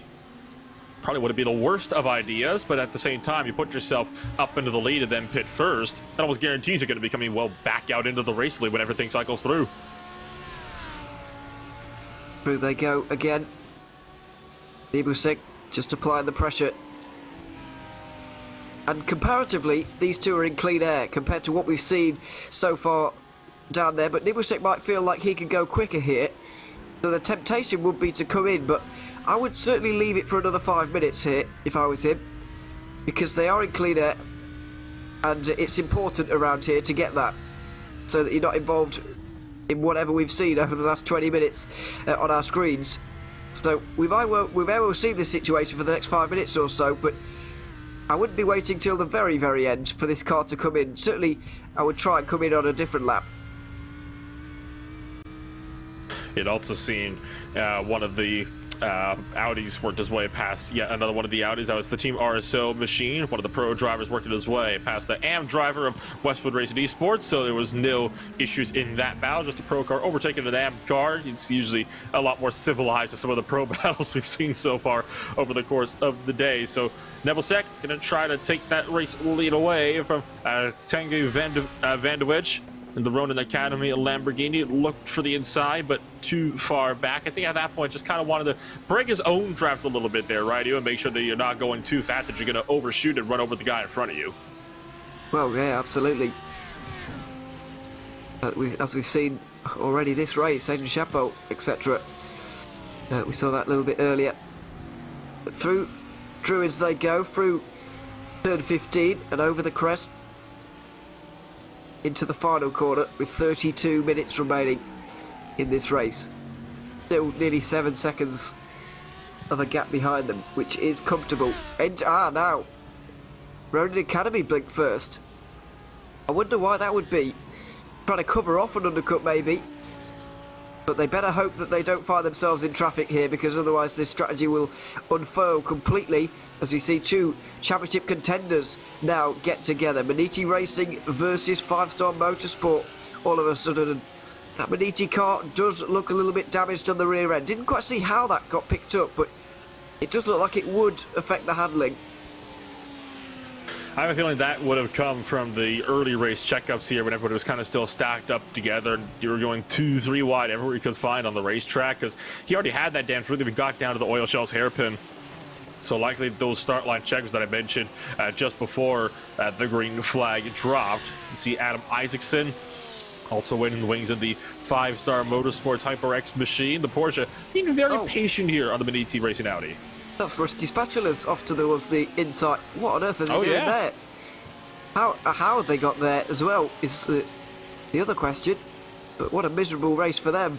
After such promise in the first race, I thought they were going to do something in this one, but apparently it's not been their day. Down the inside for 5-star Motorsport, and 7th place is going to be there. There's been a cooperation from Maniti, but that's going to be very encouraging for them after losing so many points in the previous race. I believe they managed to lose 37 points to their rivals in the last race. They're beginning to gain some back. We take a look at what happened to Rusty Spatulas through the island bend, and way too wide, and that's going to be the tire bearers for sure. This is going to be a hard hit right to the side. Kind of hit it with the rear first, and that's why we saw him pull off to the side there, waiting for a good opportunity to try to rejoin the racing surface. So that's unfortunate for Rusty Spatulas. Their day goes from bad to worse. One driver that has been kind of looking on the up and up, though, as No Nonsense Racing is into pit road, is, of course, that driver right up in front of these guys in this battle here for what is now going to be 6th place on track. Adam Isaacson of the 5-star Motorsports machine has been doing quite a good job so far today. I mean, earlier today, found himself up in 7th place so far for race number 1. They still, I believe, have to come down pit road themselves. So we'll have to see what this is going to mean for them and where they'll cycle out. But overall, could still be a good points haul for Isaacson. Yeah, definitely could. So we're over halfway through this pit stop window now, through this cycle. And as you can see, not many people have been in. Just that No Nonsense Racing have been in, but I almost don't believe that, given where they are. They're ahead of Mag Performance somehow, and RSR by G Performance, although they were before, I think. So that makes sense, but yeah, I wasn't expecting them to see them in front of the 111, I must admit. Either way, clearly they have been in at some point. I say they, it's just Aidan Shabolt here today, who's driving on his own, and RSO now coming to the pit lane by the looks of things, unless they've got off. I think they are just in the pit lane, making their pit stop. So this could be the race coming up in a few moments' time. This could decide the race, this pit stop, as the RSR car is very close to the 111, but not able to get through for the moment. Be very interesting to see if Ronin Academy can overhaul RSO here, or whether they will come out behind them in this one. I think RSO will come out quite a long way in front. So Robin Haas and the Team RSL machine just approaching the exit of the pit lane now, and he is going to get out a long way from the Lamborghini. Could be a bit closer, yes, but the Ronin Academy Lamborghini too far back to mount the charge. The overcut works for the 197. I think in the end, Cedric Nibusek, who was at the helm at the time, was just a bit quicker than the Ronin Academy car, but the chance is coming straight away. Oh, that was a bit of weaving around. Going towards turn 4. Cold tyres, of course, getting used to the car, whereas the Lamborghini's all warmed up and not fresh from the pits, but that was the opportunity there. I get the feeling that there's not going to be another one here, and RSO now can begin to control the race. But yeah, that was good pit stop strategy there from RSO. They recognised that they were quicker. They just needed to come in on a different lap to the Lamborghini. They gave it a few laps, and in the end they executed their plan perfectly, and that was a very, very well executed overtake, I guess. There was no on-track business to speak of, but the pit strategy was very good. And with just 2 minutes left to go in this pit window here before it closes again, you can see pretty much everybody else that was in battles coming down the pit road. Oh, there's a bit of a squeeze on the Ferrari up into the Hislop chicane. Matteo Carbonari and the Mag Performance Junior team forced to bow out as Oscar Koper, the RSR G Performance machine, going to punch his ticket through into 15th on course. So that was a good run there. Of course, that's a pro car on a Pro-Am car, so technical position on track, yes, but not points-wise. No, not points are not assigned overall, in case you weren't aware. It's all done based on the class. Oh! The two leaders go Mag Performance through. Junior is off. Oh dear. We haven't seen the result really of whether Project Mag Junior. Back performance, well, I can't see them that they're off. They went off over in the final hairpin, lost out on a good chunk of time, and in fact, a position. They lost another one to Beniti out of the pits. We'll take a look at this one here, just by themselves, I think, just losing the back end on corner entry, carrying too much speed and well into the gravel. Wow, yeah, there it is. Well, that really does set up the battle for the lead in Pro-Am. We've also got one going on in the front, in the lead of the race, and Impulse Racing 63 look like they might get involved as well. So it's all going on at the front of two of the categories at the very least. Westwood Racing Esports still 6th place. It's going to be 5th place in the overall standings, even in an AM car, which is a very good effort from them indeed. But this is going to be the battle for the lead. I have to say, when Nibusek was behind that Lamborghini, he looked a lot stronger, and I thought that when Robin Haas got in and when that RSO car got in front, that they were going to drive away from Ronin Academy, but it has not worked out like that at all. It's still nose to tail, and they're both being caught by Impulse. And the Torque Freak Racing Porsche is just out in front, and then right as the pit road closes, you can see Team RSO flashing the headlights furiously, desperately wanting anti-Salmon to get out of the way. Oh, that's going to check them up big time, though, and here comes Conan Ward of the Ronin Academy Lamborghini. And once again, it's got to be a very wide Audi to keep the 79 car at bay, thinking about maybe the outside for the oil shells hairpin as Robin Haas goes defensive. It'll be the over-under for the 79 Lamborghini. Could have the run here down to the Hislop chicane. He's got a bit of overspeed, but is he close enough is the question. He's getting closer onto the rear wing of that Audi, not given much room. Oh, there's contact! There's contact, and he's held onto it somehow. Wow. He's had to go through the escape road.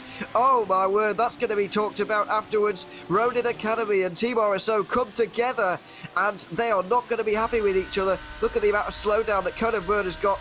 I don't think for a second he was given enough room here, Conan Byrne. He was trying to go on the outside line. There wasn't quite enough space, but I don't think he was given enough space, really. The RSO car was fading back to the racing line. Look at this camera shot here. He's coming back towards the racing line, and I don't think he's entitled to do so at that point. He's picked the defensive line. He shouldn't be coming back to the racing line there, in my opinion. And all of a sudden, we've got a very different look to the front of this race. I mean, the typical order of things on a road course race, especially in GT cars like this, right, is you get that one blocking maneuver, and he had that one move. He was offline already, coming on down towards the Hislop chicane, and he already, you had seen that Tech now had made that look to potentially go around the outside line. Sorry, Conan Warner made the look to go back around to the outside line, to the racing line, and he was like within millimeters of having his nose in there. And I have to agree with you, I don't think you're quite entitled at that point to cut back across the racing line, especially that close to a braking zone. I'll tell you what though, that was a brilliant save for the 79 car. I mean, that could have been so much worse. Talk about wheel work. He did hold on to it very well. Unfortunately, the unfortunate part is that he had to in the first place, but yeah, he did hold on to it very well. We'll give him that. Now then, what can they do? Can they get back to Robin Haas here? Were they being caught purely because Haas was watching the mirrors a bit too much, had to take a few defensive lines here and there? Or was the Impulse Racing car genuinely quicker? And can Ronin Academy tuck in and get back towards the front with them as well? Because if they can, then we've got a 3-car fight developing. But for the moment, the gap is nearly 2 seconds. Further back, we saw Maniti Racing overtake RSR by G Performance 69 car for a top 10 place, which they're now into. So not losing too many points to their rivals, the 68 and the 5, who are both gaining, but not too many. I think if things stay as they are, and unless there's any wild changes in the next few moments, that Maniti Racing are going to leave the British Isles as championship leaders. And of course, you still have battles going on further throughout the field as well, right? I mean, you got the battle for 10th and 11th overall that was started to pick on up, and that swapped hands this last lap. We're also keeping eyes on Project Dynamic and Matt Performance Jr. team. The 111 Ferrari has so far been struggling to keep the Lamborghini behind them at bay, and couldn't even see a swap here as Dynamic tried the inside of one. How about a battle further between two pro cars, though? The Audi and Maniti Racing losing out again to Brandon Roseberry, the RSRG Performance BMW, and this time that'll put Maniti all the way down to 11th place outside of the top 10.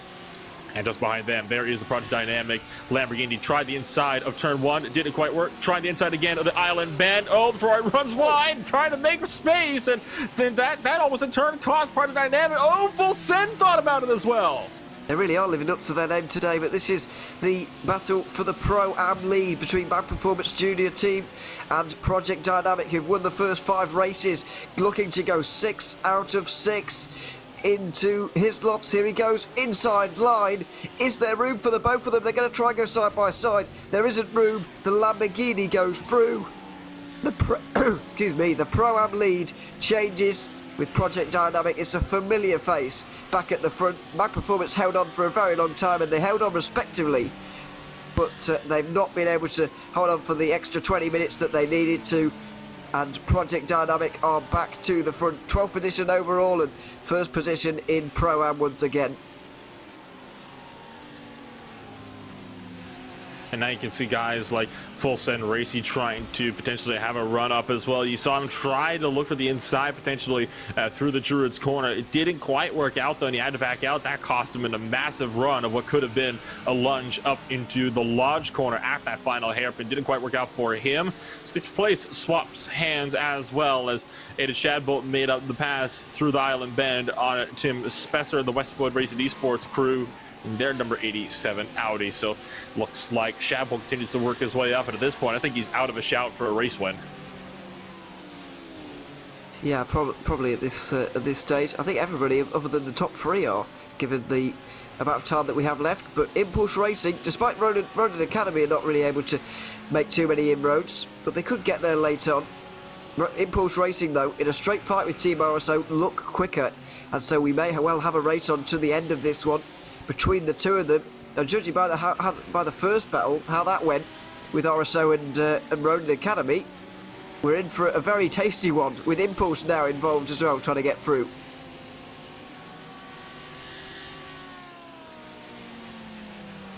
And Roseboro all over the back of Maximilian Fritz as well, the 69 car, the battle for 9th place, and that has the potential to go all sorts of wrong with how close the BMW is up on the back of the number 5 Porsche 911 GT3. So you still got all these fights picking up everywhere over the track, and we're now in, of course, the final third. Oh, the Ferrari of the 111 off the course. He'll lose out to the Full Send Racing BMW as well. So goes to show you have to always be on it. This is going to open up the door for one of the Audis to look up the inside lines. Is that one of the 5 stars? It is. Oh, and a second off. Here comes the Morpheus Porsche as well. Deary me, it's getting worse for the Ferrari, I'm afraid. 111 car, they dropped down 16th position for them now, I'm afraid.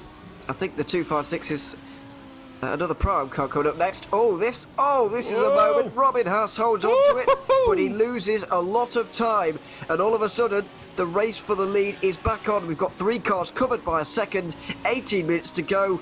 HyperX GT Sprint Series Racing, Oulton Park. This is going to be very, very good. Yeah, just saw as well the swap for P9 as Maximilian Fritz and 5-Star Motorsports had to yield from the Hislop chicane. Brandon Roseboro was just asserting dominance in the RSR by G Performance BMW up the inside. And there you can see your top 3 drivers all under a blanket with under 20 minutes remaining. Right on board is Linus Tech now at the Impulse Racing number 63 entry. Conan Werner just in behind at the Ronin Academy Lamborghini, who has been doing such a phenomenal job so far to maintain his podium position throughout this race. But with Robin Haas and the Team RSO car up in front, had a 2-second lead. And of course, that's down to just half a second now. And one more mistake, and RSO could lose the lead, and they might not be able to get it back. I don't think they will be, if indeed that does happen. But I'm also not convinced that Linus Tech now will be able to get through on Robin Haas. You saw the way he defended from Conor Verne.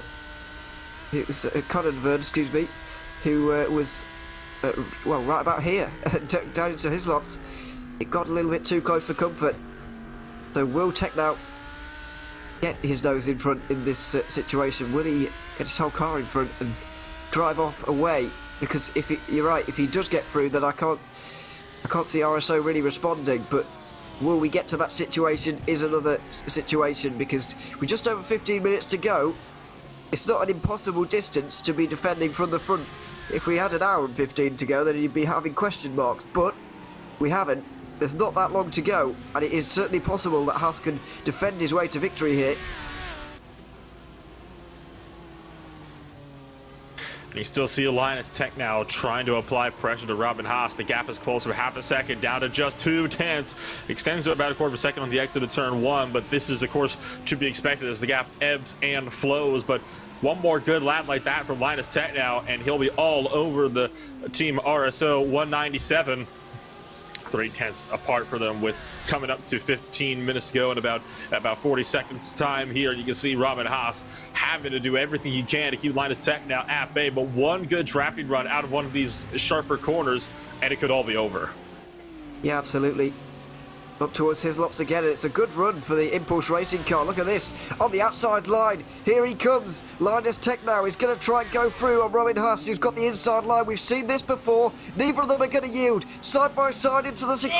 Oh, the Impulse Racing car has to go across the grass, back onto it again. Ronan Academy slip through, and Robin Haas survives another attack at that chicane. Impulse Racing lose a lot of time out of that one. There's just not enough room for two cars by the looks of it. There probably would have been enough room, but with Robin Haas being on the inside line and entering at such a high speed, he was entering with the speed, right, as if he was going in there single file, not double file. So Impulse Racing can see coming a mile off. He was not going to be able to leave the space for them, so they tried to just keep it steady and didn't quite work out for them. They ended up losing a boatload of time, so unfortunate for Impulse Racing, but I think it was a wise move to back out there because they could see it coming what was going to happen if they didn't. Well, it's very harsh that they've had to lose 3 seconds to it, because look how far back they are now. They really needed Ronan Academy to apply the pressure to RSO, but they made their own mistake through the final corner. So now all of a sudden the gap has really opened up. This is, that might well be the Simtech car. It is indeed Simtech Motorsport Standard Snell, who's now in the number 7. 13th position. I believe that was that wasn't quite the car that went off on its own at Nickenbrook earlier on, but still a good recovery, especially considering they were on their roof at the end of lap 1, race 1. They're very happy with the 13th position here in this race, I'd imagine. It's certainly going a lot better than race 1 did. It's been a solid run so far for the Simtech Motorsports crew. I mean, you obviously could have gone better with race 1. I don't believe they scored any points down in race number 1, but obviously coming around to race 2 and you managed to scrounge together 13th place with starting 34th on the grid. That is not a bad result by any stretch of the means. They will be happy with that one. It's a solid recovery drive, working your way up through about half the field. It's definitely not a result to be disappointed about, and it's a good, I would say, building platform to move on into round number 4 with. Yeah, absolutely. 2 weeks time, Belle Isle will be the next circuit. Going to be a very tasty race through there with these guys. But yeah, we'll see how it pans out on the streets of Detroit. With only 13 minutes to go here at Oulton Park. We will be returning to the UK a little bit later on in the season as well, with the round at Brands Hatch, the penultimate round of the fall season anyway. Oh, whoa, whoa, whoa, look out, full dear. send! Oh, hard into the wall, and look out, Mag Performance. Oh, Impulse gets clipped, and that's going to be a hard hit for the 256. Oh, I feel that World of Sim Racing might have gotten involved in that as well. Impulse Racing are not going to be very pleased with full send racing. It's a very dangerous corner and a very difficult one to see.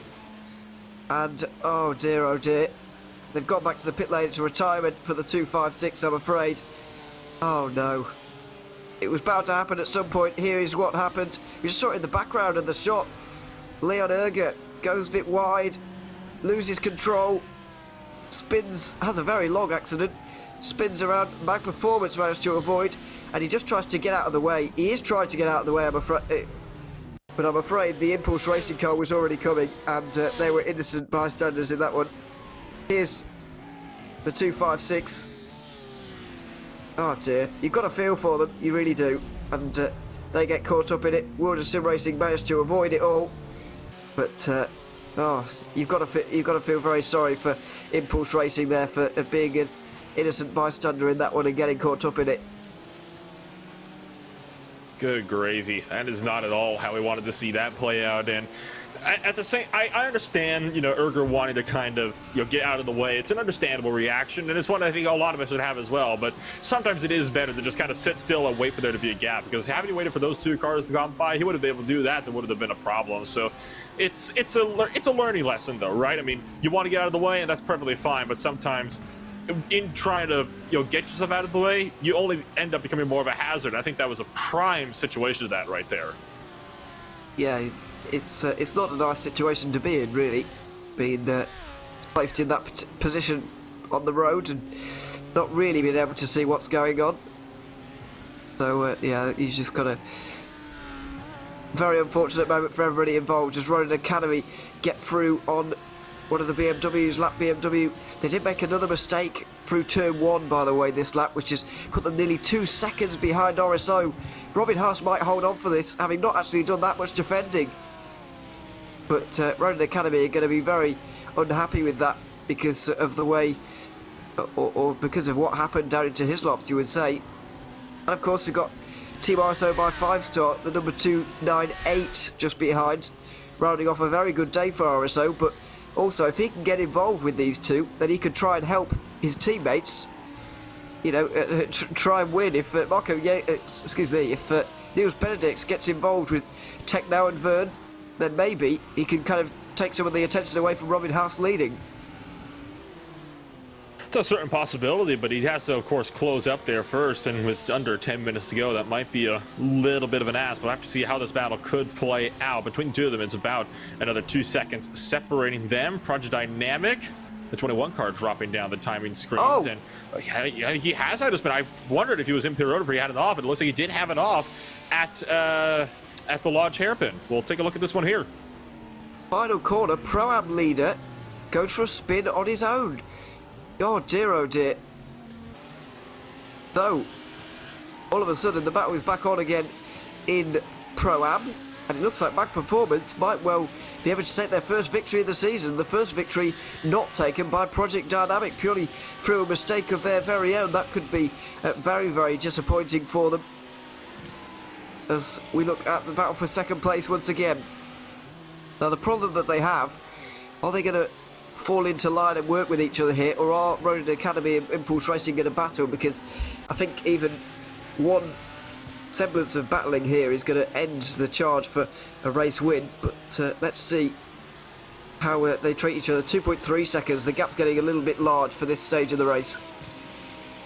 And that's why I have a feeling we're going to be seeing these guys starting to duke it out if Impulse Racing can get a bit closer, although losing a boatload of time through turn 1 there just from being that much slower through the corner. But if Linus Techno can close up to Conan Wern, we can expect to see them start to duke it out. I mean, at this point in time, it's a bit far up the field to be able to go for it. Although that being said, it was 2.6 seconds at the start of that. I've been looking at that. It's already been closed in by a whole second as it is. So Robin Haas starting to make a couple of more mistakes. Yeah, he has. He's dropped time for seemingly no reason. Well, not a reason that I saw. But anyway, so that is a weird one. But either way, 1.5 seconds. Maybe this is still on. 1.4. Maybe there is still a chance. Just under 8 minutes to go. And you can see the top 4 in one camera shot just there as we were looking back towards the all-important chicane, which may be in action once again here in the next few moments. About 1 minute and a half lap times, just under that. So I reckon, what have we got? Maybe 7 laps? No, not 7 laps to go. That's terrible maths. Maybe 5 laps to go. But 5 to go next time by at the line, from what I'm guessing. Let's see if that... if they battle really hard towards the very final laps, then definitely. Yeah, it seems to be that it's going to go that way at this stage. Either way, let's not forget Robin Haas's 197 was the car to underfuel in the last race. Surely they're not going to be making that mistake again, but you can see exactly how it would happen. You know, just because it's... because you never know how long the race is going to be in terms of laps, do you? So you've got to kind of guess, and sometimes that calculation can be wrong. But if I were them, I'd put maybe 2 laps extra in for this next race just to be sure, and I'm sure they won't be making that mistake again. It'll be pushed to the back of their mind, and in a roundabout kind of way, it's helped them to win this race, or helped them to be in the conversation for winning this race. Absolutely. I mean, they've been able to kind of be able to be up there at the front throughout the course of this thing since they had that major struggle early on. They didn't have to start down in 20th place, like the No Nonsense Racing Porsche has. And that No Nonsense Racing Porsche, I expected to maybe be up in the top 5, but they have not been able to crack that all race long, sitting down in 6th place, another 3 seconds back. They're not going to be even close to being in the shout for a race win today. So you never know. That fuel mistake could have helped them out to get up here and win this race too, but at the same time, how much would it have cost them in race 1, right? Is the points off from a race win enough to potentially make up that gap? Well, that's the tricky thing. I think this race, this track so far has been the most difficult in terms of making your way through the traffic, in terms of, the reverse grid race. Getting through all that has been the most difficult here. Because if you look back to the Hungaroring and the Barber Motorsports Park results, the guys at the front in one race are quite similar in the next. But here, it has been a complete change as Project Dynamic do make their way through. And World of Sim Racing, they are on a mission. Their 100% record is under threat, and 1.4 seconds separates them from another Pro-Am victory. You would be very disappointed to see that streak end because of a spin on your own at the final corner. So they're going to do everything they can to try and overtake that Ferrari in the final minutes. We might well have 2 class victory kind of changes in the final 5 minutes here. There's very tight margins at the top of both. Yeah, the only problem is there's 1.2 seconds between them and about 3.5 laps. I'm not sure if that's going to be enough for them to work their way up. If they got under 5 minutes to reel in 1.2 seconds, they are going to be having to set some stomper laps here to try to run down that 111 Ferrari up ahead for another Pro-Am victory, which would be the 4th one in a row for them. Actually, check that. That'd be the 5th or 6th one at this point. Yeah, it's going to be an interesting final part of this race. Under a second, very briefly there at the front of the race for the first time in a while. And Ronin Academy and Impulse Racing both absolutely nose to tail. They're both close in attendance, but with 3 laps to go, there might not be long enough left. So there's not going to be many opportunities to try and get through here for Ronin Academy, if there are any at all. But I mean, will they still be going for a move? Hislop's has definitely been the best overtaking opportunity, but will they still go for it, considering what happened to them when they went to the outside there last time? That's the big question, right? I mean, I'm not sure if I would want to take that risk, especially knowing it's the same guys up in front that pushed you off the first time. We'll have to wait and see how this battle could play out, especially if Impulse Racing manages to reel in that gap to the 79, but with the gap extending out to 1.3, I'm still thinking it's not going to be enough. I mean, at this point in time, they would have to be, we're talking here about 7/10 quicker every lap consistently in order to close that gap and take the lead away. It just can't happen. Well, it's a good run here from Impulse. I don't know if they want to go through here or not. Are they giving up on any designs of winning a race here? 1.5 seconds, 2 laps to go. It does seem like too tall of an order at this stage.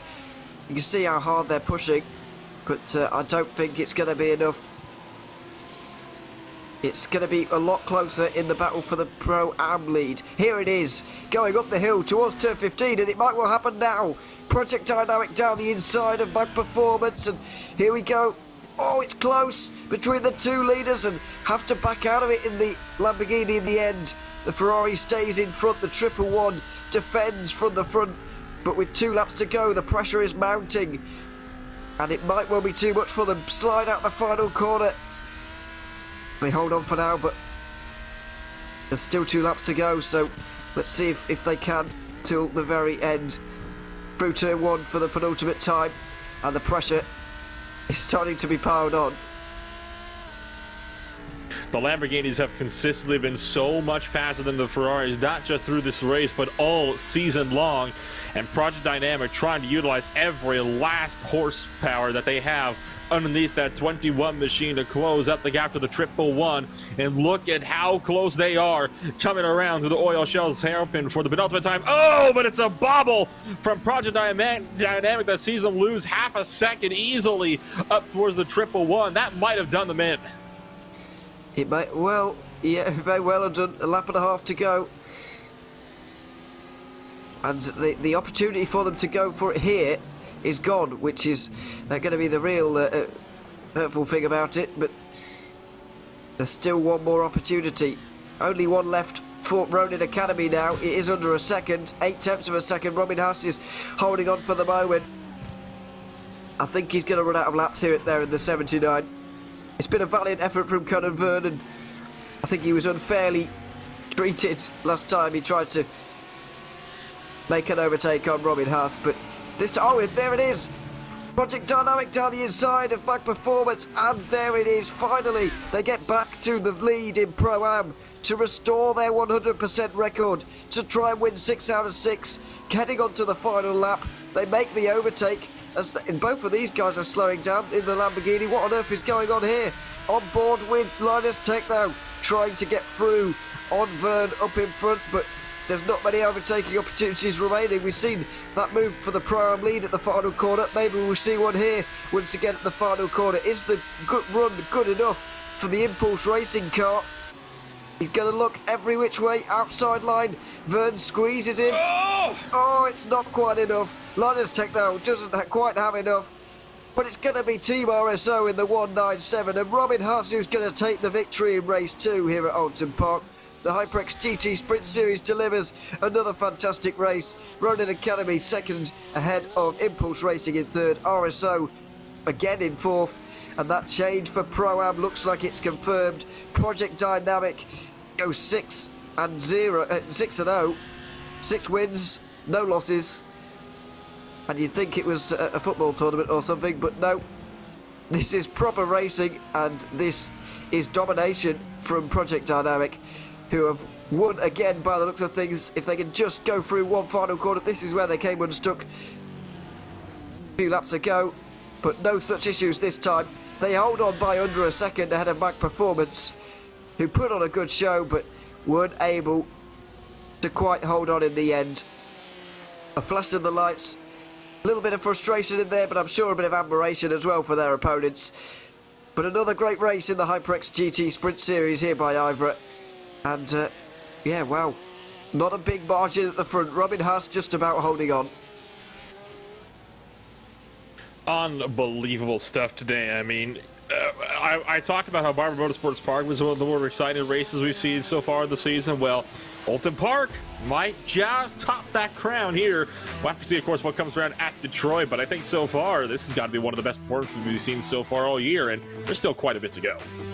There is indeed. Robin Haas, though, can celebrate this victory because RSO have won by 1.5 seconds ahead of Ronin Academy and Impulse Racing. The other RSO car rounding out a good day for them in fourth.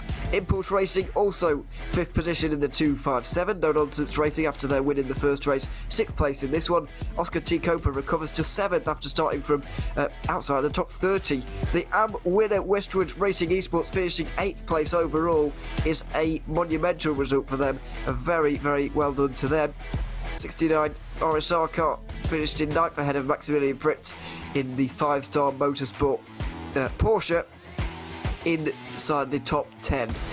Then in 11th position it was Maniti Racing Championship leaders who just finished ahead of Simtech Motorsport. Morpheus by Awesome Motorsport were next ahead of Pro-Am winners Project Dynamic.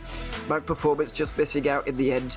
World Sim Racing were second in AM and 16th overall. Leon Erger eventually came home 17th even after his big crash towards the end for Full Send Racing. VEC Sim Racing, Neobe by Awesome Motorsport and Kazar Sim Racing rounded out the top 20. Moving on to 21st, we have VC Sim Racing and V Racers up next. Talk Freak Racing, these guys are lapped down by the way. BSTV Esports as well as Vector by RSR, who were many laps down, as were Impulse Racing, Kazar Sim Racing, Rusty Spatulas, after all their issues. Team Oblivion Racing, World of Sim Racing, Olympus Esports, Pure Sims Esports, Cube Racing and Olympus Esports again, who did not have a good time of things, I'm afraid. in this race. A very chaotic start to it, but it did really, it managed to get itself sorted out in the end, and for that we can be very glad, and Robin Hass will probably be very glad about that as well. We'll welcome in our race winner, the Team RSO driver Robin Hass from the 197 team. Welcome along, Robin, it's good to have you here. Congratulations on the race victory. Talk us through the final half an hour or so that you were in there for, because you had a fierce battle with the two Lamborghinis in behind. Yeah, hello. First of all, thank you. Yeah, I can't find the right words for the win. I'm sweating off all positions of my body. I'm so sweat, and yeah, I'm so. We just lost him for a moment. He's just turned the sound off on TeamSpeak, Oh, so we need to. sorry. There we go. Sorry, carry on. You're all right now. Sorry. Yeah. I have not the words for this win. Great work for my teammate Cedric has had a big huge experience. Yeah, I don't know. Sorry. That's all right. It's certainly a big victory, and yeah, it was a dramatic one as well. Talk us through the incident with the Ronin Academy Lamborghini coming down towards the chicane. There was a lot of weaving around, a lot of defending going on. The two of you made a little bit of contact. Obviously, Ronin Academy ended up losing out quite a lot in the end. But what was your view on the little coming together you had? Yeah.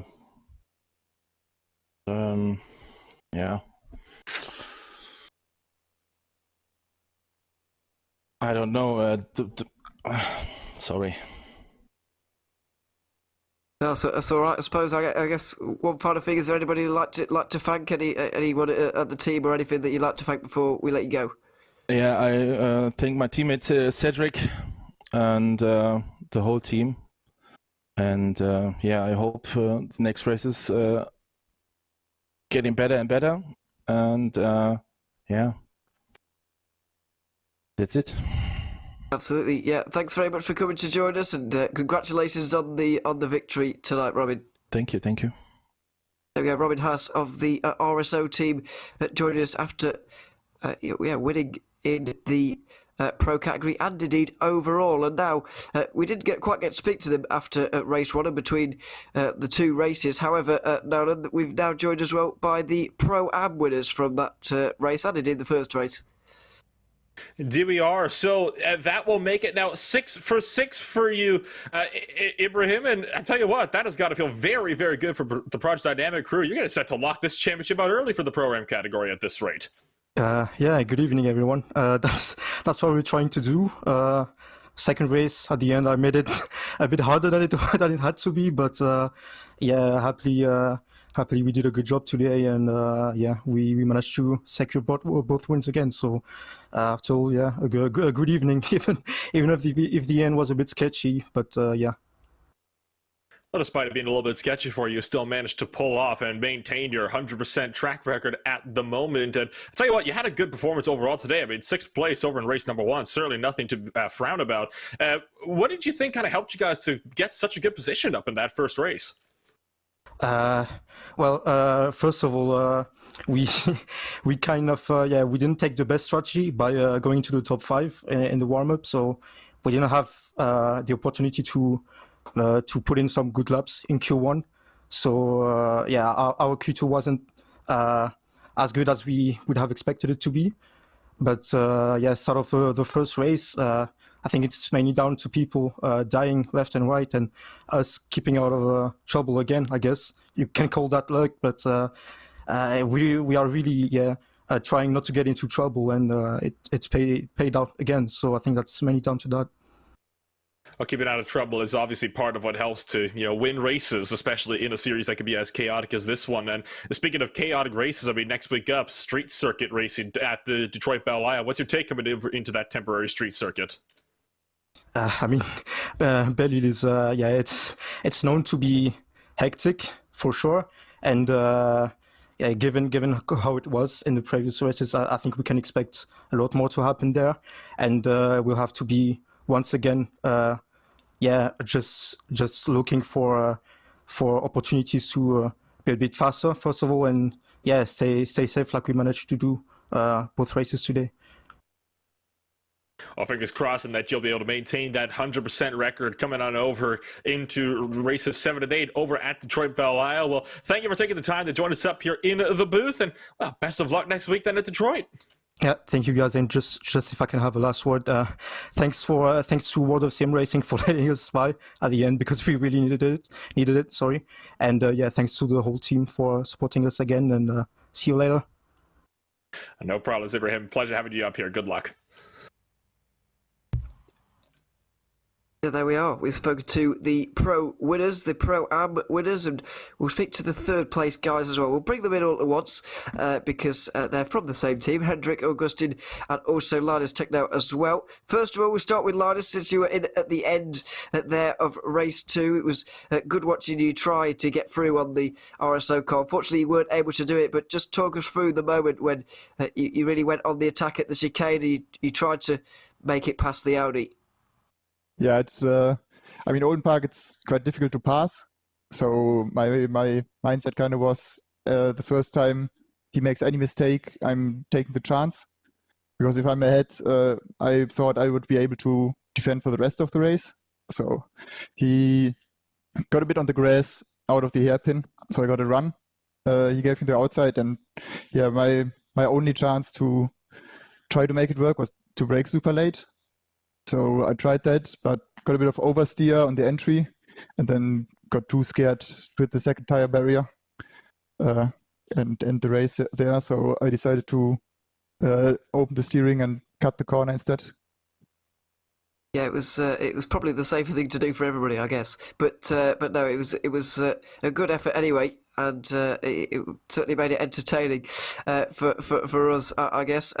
Hendrik, as well, you mentioned that it was difficult to overtake throughout the race, and you had to do a lot of that since you were starting fair amount of down the order in the second race, and you had that incident in the first race as well. What was it like coming back through the field after having that problem in race 1 after going off the road so early? Yeah, I mean, at the start of the first race, it doesn't went good. Yeah, we got spun around, but yeah, we know Oulton Park is a very small track, and it can happen very fast. And then it was a task to reach top 20, to have a good position into race 2. And there, it went better than we expected, running up to top 12. And yeah, had a good position into race 2 then. And just if I could ask you as well, because you mentioned it's a very small track and not a lot of runoff and it's very narrow. Everybody's been using those words over the last week. Belle Isle is coming up in 2 weeks. How are you feeling about going to the streets, of Belle Isle there? Oh, might be a bit more difficult than this. I mean, there are voids, not that much grass that can save you. If you just got a hit, I think your car's dead, and you can end the race. Yeah, I think there is a bit more of safety of all needed. Yeah. Yeah, absolutely. It's going to be a difficult one for everybody, but we wish you luck for it. But in the immediate future, I guess we'll let you go now. And yeah, just I guess one last thing to say is thanks for coming to join us, and congratulations on your podium in race 2 this evening. Thanks for broadcasting the race. There was Hendrik Augustin and also Linus Techno of the 63 Impulse Racing team. Good to speak to them both, and good to speak to a number of drivers after the race here at Oulton Park. A number of them not happy with how their race has gone, I suppose, but quite a lot of them very pleased, and we can be very glad about that. I have to say I very enjoyed it as well here at Oulton Park. I keep saying at the start of the season, a lot of these tracks you're thinking, are we going to see much overtaking here? But the answer quite comprehensively has been yes, we're going to see loads, and it's continued on here this week. And of course, Detroit Belle Isle comes up in, of course, like 2 weeks' time, like you were mentioned, and of course, Ewan. And, well, it's the similar question there, right? I mean, how much overtaking are we really going to see at a street circuit? Well, we've asked this question now, what, 2 weeks in a row? I have a feeling we should probably stop asking that question at this point, because we know we're going to be seeing plenty of overtaking over in Detroit. Exactly, it's the HyperX GT Sprint Series, so, you know, what more could you want? We'll be visiting Belle Isle in a couple of weeks' time, then Brands Hatch a fortnight after that, and rounding it off with Montreal at the end of 2021. So make sure you join us for those. They'll all be broadcasted live on RaceSpotTV, and we look forward to your company then. For now, though, that is it from us here at Oulton Park. It's been a wonderful event here once again. Very much enjoyed it. It's been the IVRA HyperX GT Sprint Series, and it has been wonderful once again. Make sure you join us in a couple of weeks' time when we head to the streets of Belle Isle. But for now, from me, Ewan O'Leary, Nolan Redpull, and Tyler Maxson, who's been behind the cameras tonight, it's goodbye for now.